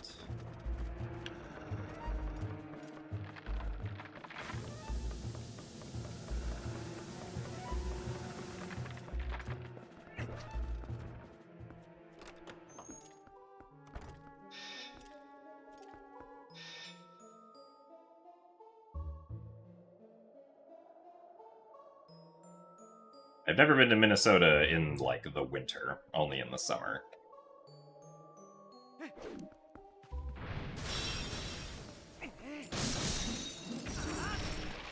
Oh, that's unfortunate.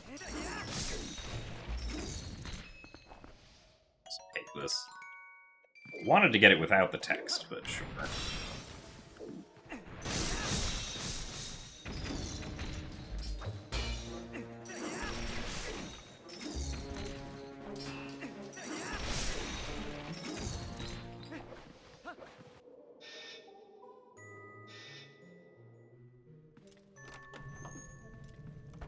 Have I ever been to the UK? I have been to the UK once. I guess technically twice, depending on how you want to, like, define it. Because I was in London for a single day in 2014? Yeah, 2014.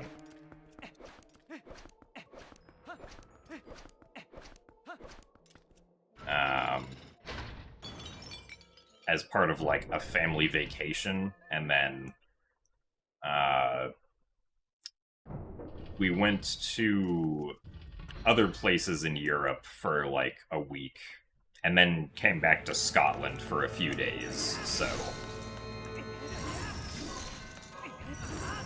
Depending on how you want to count that as once or twice, it was one of those.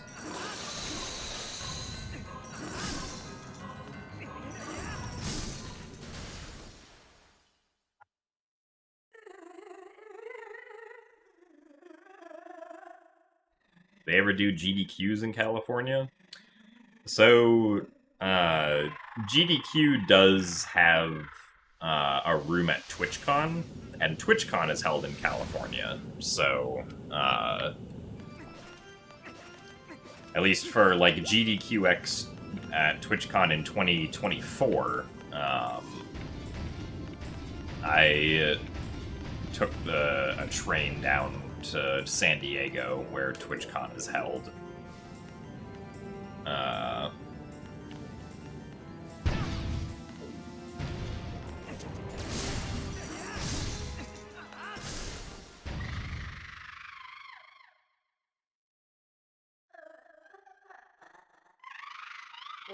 And did my run there.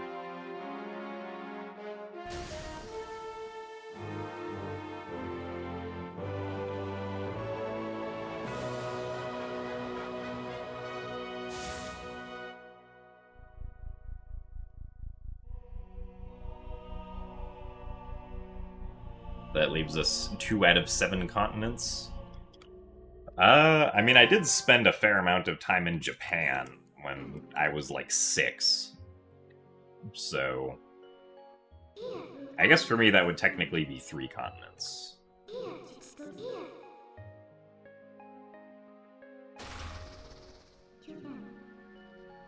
But yeah, I've never been to South America, Africa, Australia, or Antarctica. I was not in Japan on my own at 6, no.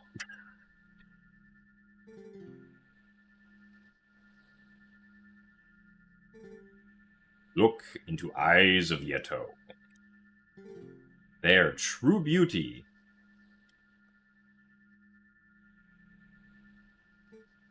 Who need mirror?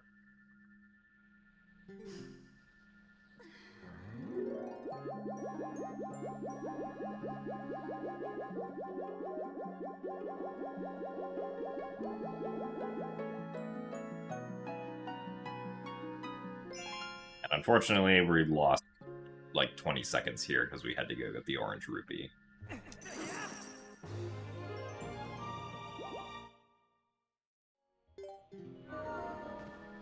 Which is very unfortunate.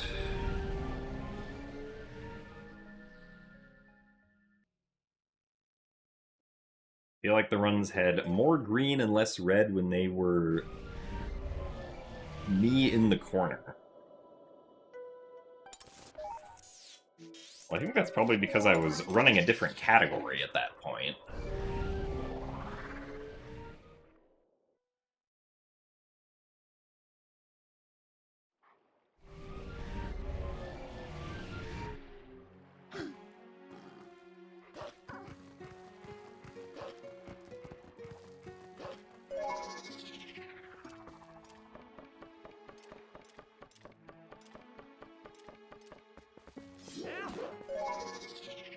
I guess, unfortunately, I don't think the corner will be returning anytime soon.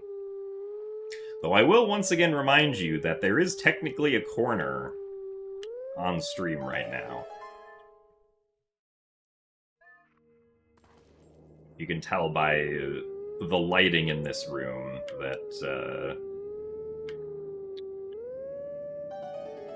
this back here is indeed a corner.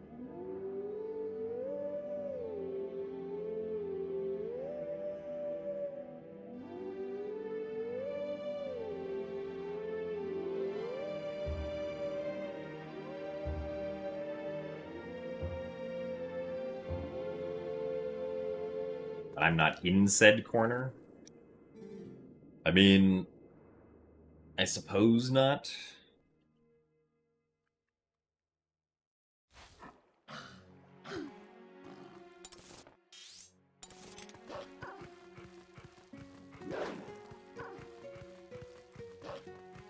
Have I considered that a cylindrical room may improve my speedrunning ability? This is admittedly not something I have considered before, no.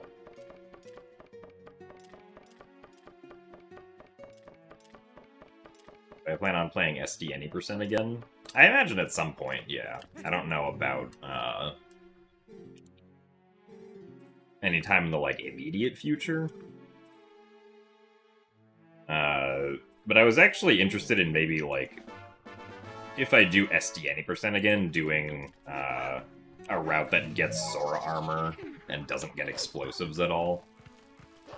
Because that sounds like it could be fun.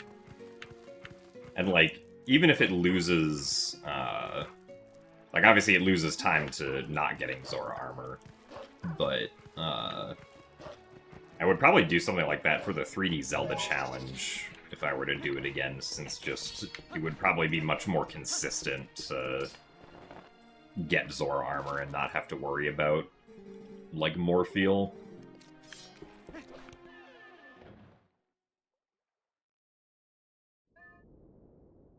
Also, thanks for the good luck, Samuel Front.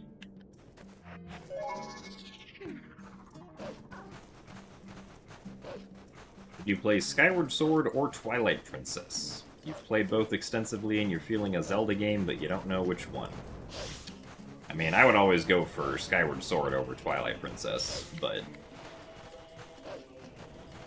that's just my opinion.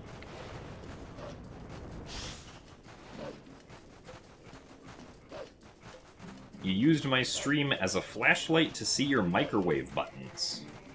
Yeah, I mean, whatever works, works. Also, thank you very much, VG, for the $5 tip. Thanks for making the golden pubert spin.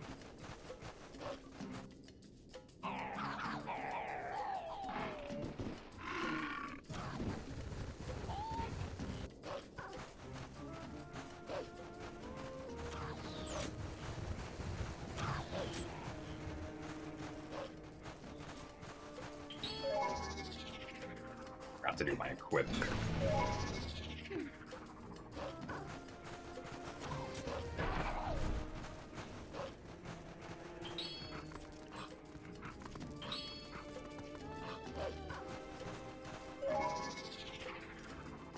Escort is just about as dumb as Morpheal. Yeah, like, I haven't tried any of the... Because, like, in HD, we don't have to worry about anything during Escort except, like, KB2 skip.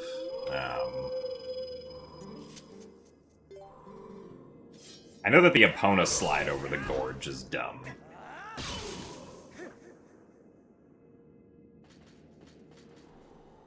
I mean, even if it loses extra time, I would just do, like, the Epona backhop strategy, because that doesn't seem too bad.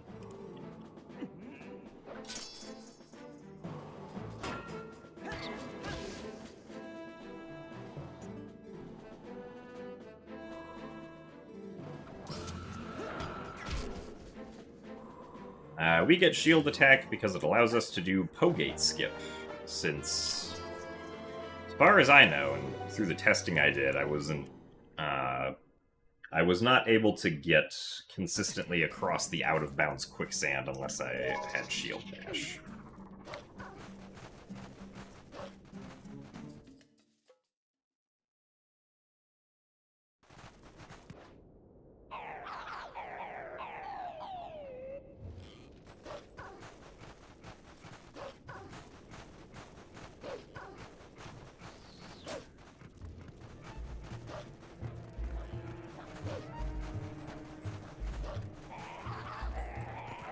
Oh, come on, really?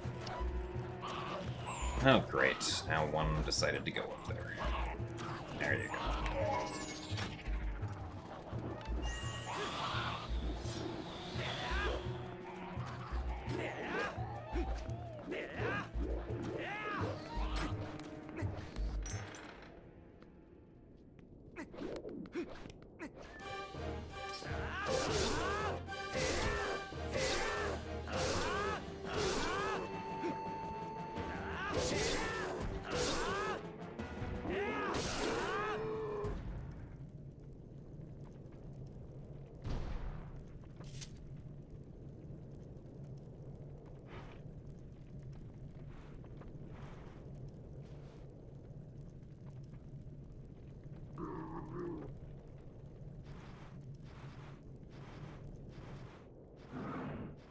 What's the deal with first-person clipping? So the look-through clipping in this game is caused by the fact that in this game, if you're in first person, the game really doesn't want you falling off of ledges. Potentially made as a change because of the fact that you can move while in first person in this game. But basically, if you... Like, normally if Link tries to look down into a wall, the wall pushes him away. So that the camera doesn't just clip through the wall, right? But if getting pushed away from the wall would make Link fall off of a ledge, then the game just allows you to look through the wall. And if there happens to be collision on the other side of the wall that you, like, touch by looking into it, then you'll get pushed through the wall by that collision. So, essentially, you can do it anywhere that there is a ledge near double-sided collision, more or less.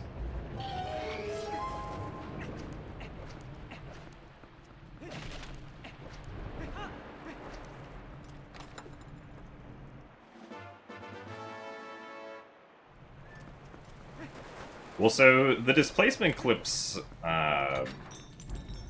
like reading what you had posted the other day, Maddie, about, like, the,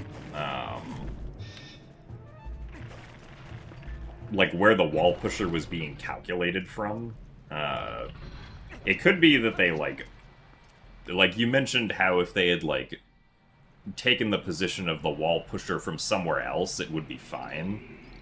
And I would imagine that they potentially just changed that in HD so that it is fine. Because at least positionally, you can see in HD, like if you press Link up against the Poe gate, his Z coordinate is exactly negative... What is it? Negative 3100, I think? Which is different from GameCube and Wii, where it's like negative 3099 point, like 995 and whatnot. But hold on, I have to concentrate to do Poe-Gate skip. Okay, good start. Oh, wait, that's, I didn't mean to do that with this guy, but thankfully he kind of went to the right place anyway, but I screwed up. There we go.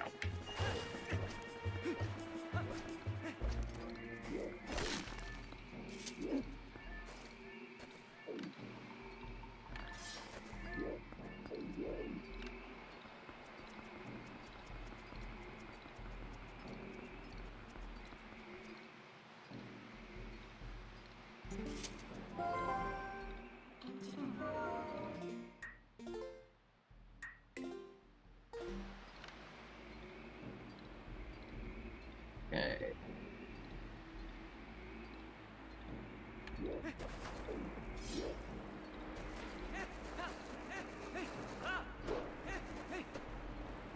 Huh?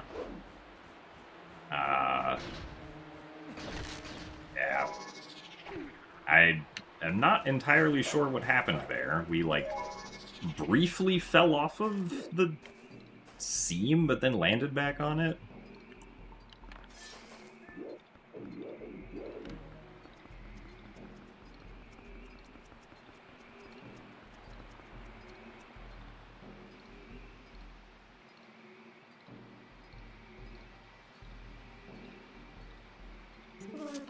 Wow, this kind of sucks.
Well, that would have been very nice if,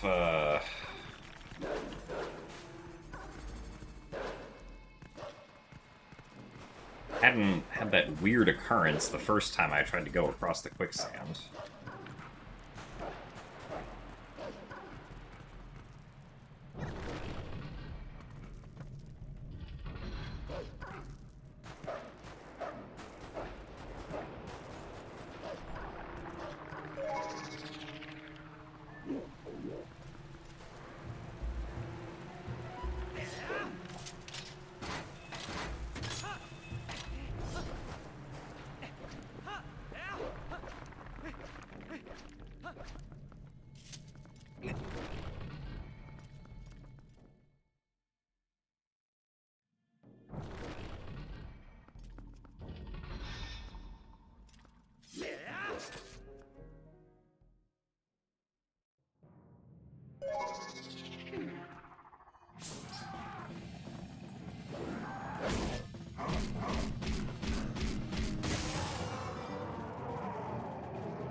Darn it.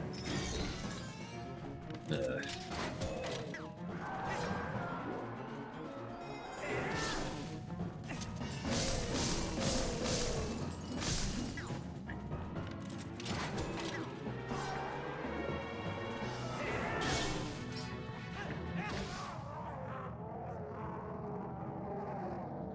As if we needed to lose more time here.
Well, so from what I can tell, Maddie, like, there is no, like, slight discrepancy between where,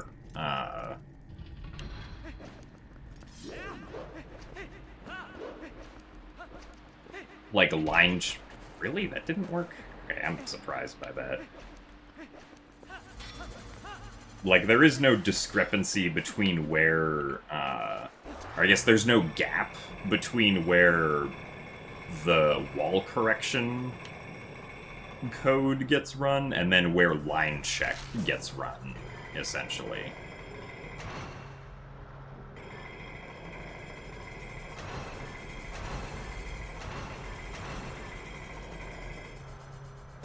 It's like if you put yourself at the coordinates of where a seam would be on SD, like you just get the wall correction code to push you back out properly.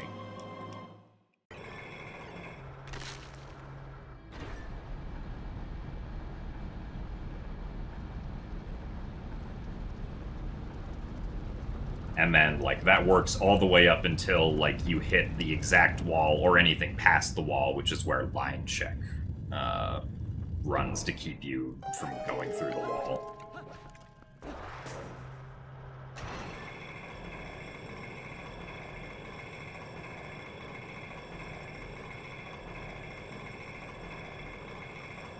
Because, yeah, if Lanayru Gate clip is also a displacement clip, I mean, it would make sense with the fact that the wall is moving, which is, like, what allows it to work in HD. Because then you don't need that very thin line between where neither wall correction nor line check gets run.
Yeah, I mean, just like based on positional data that I see in HD, it seems like whatever the exploit was that allowed the seams to exist was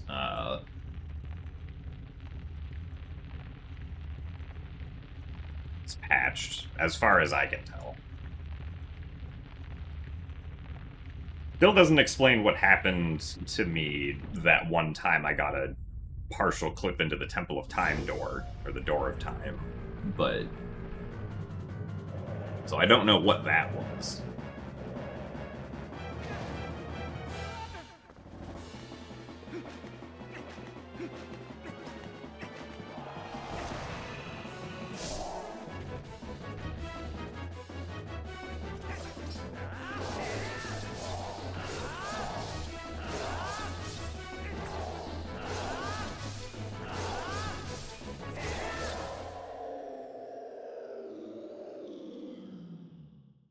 This boss needs better oral hygiene. Well, you know, sometimes you're just dead for an indefinite amount of time, and you don't exactly have the ability to care for yourself when that happens.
I do know Glubbers, but as far as I'm aware, he's not German, but...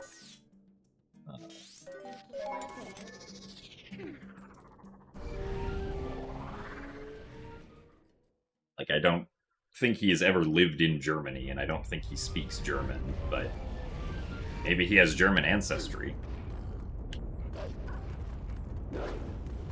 Nice. No! Darn it. Cool ledge. Ow.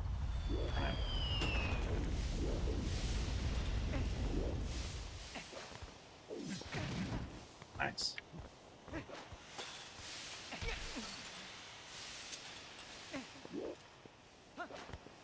Really? Apparently I am bad at holding forward. Also, nice bonk. There we go.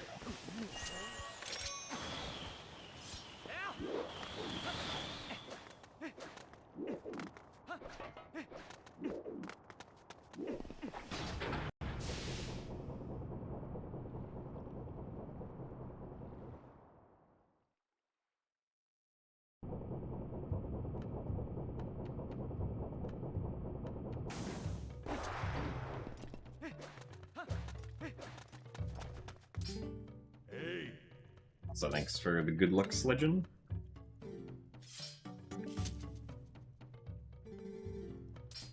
Ever.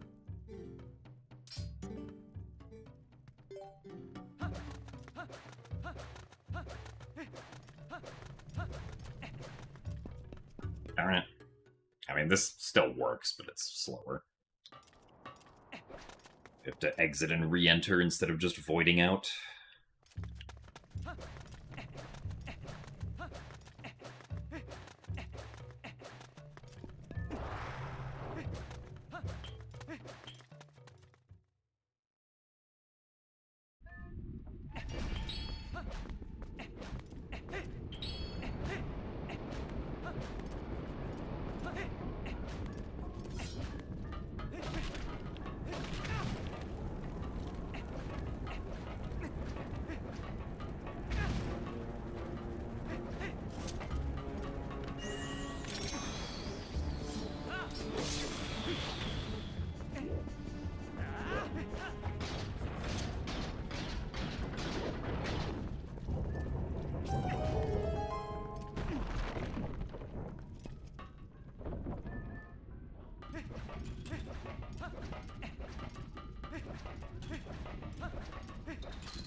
Oh, darn it. I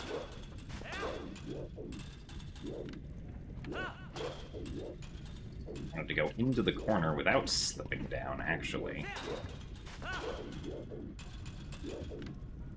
There we go.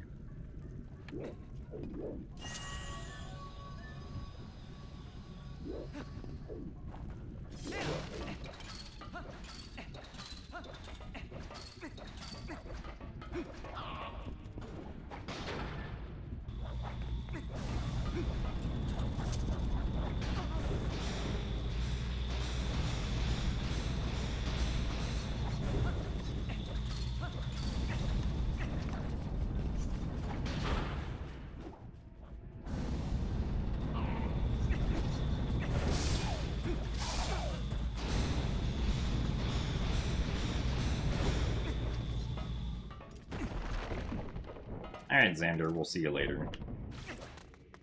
Thanks for watching today. Hope you get good sleeps.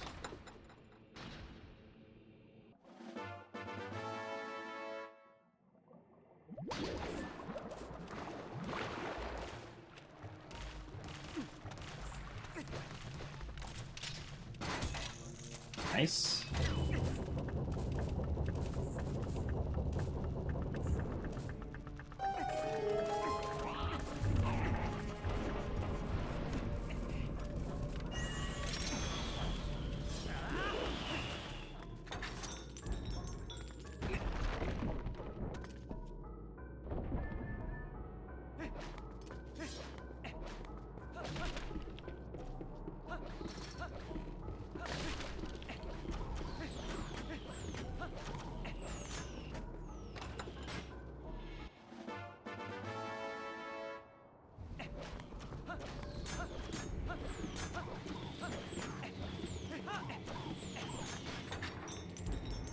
Also, yes, rolling into enemies with the iron boots does do damage.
Happens if we deal the final hit to that mini-boss through Transform. Essentially nothing happens. Like, the game doesn't act as if it's the third time the boss falls into the lava. Also, unfortunately, I believe this run is dead. So...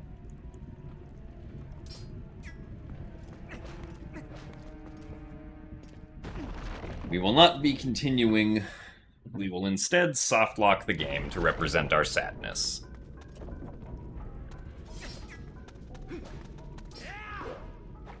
By putting on the iron boots and then transforming as Wolf Link. This softlocks us except for the vertical axis on the free cam and also pressing the B button. For some reason. Oh, nice. We can actually still get him. That's funny. Anyway.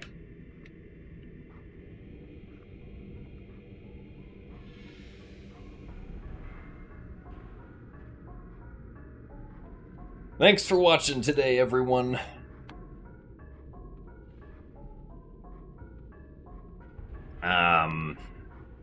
But yeah, assuming I get enough sleep, we'll do more attempts tomorrow.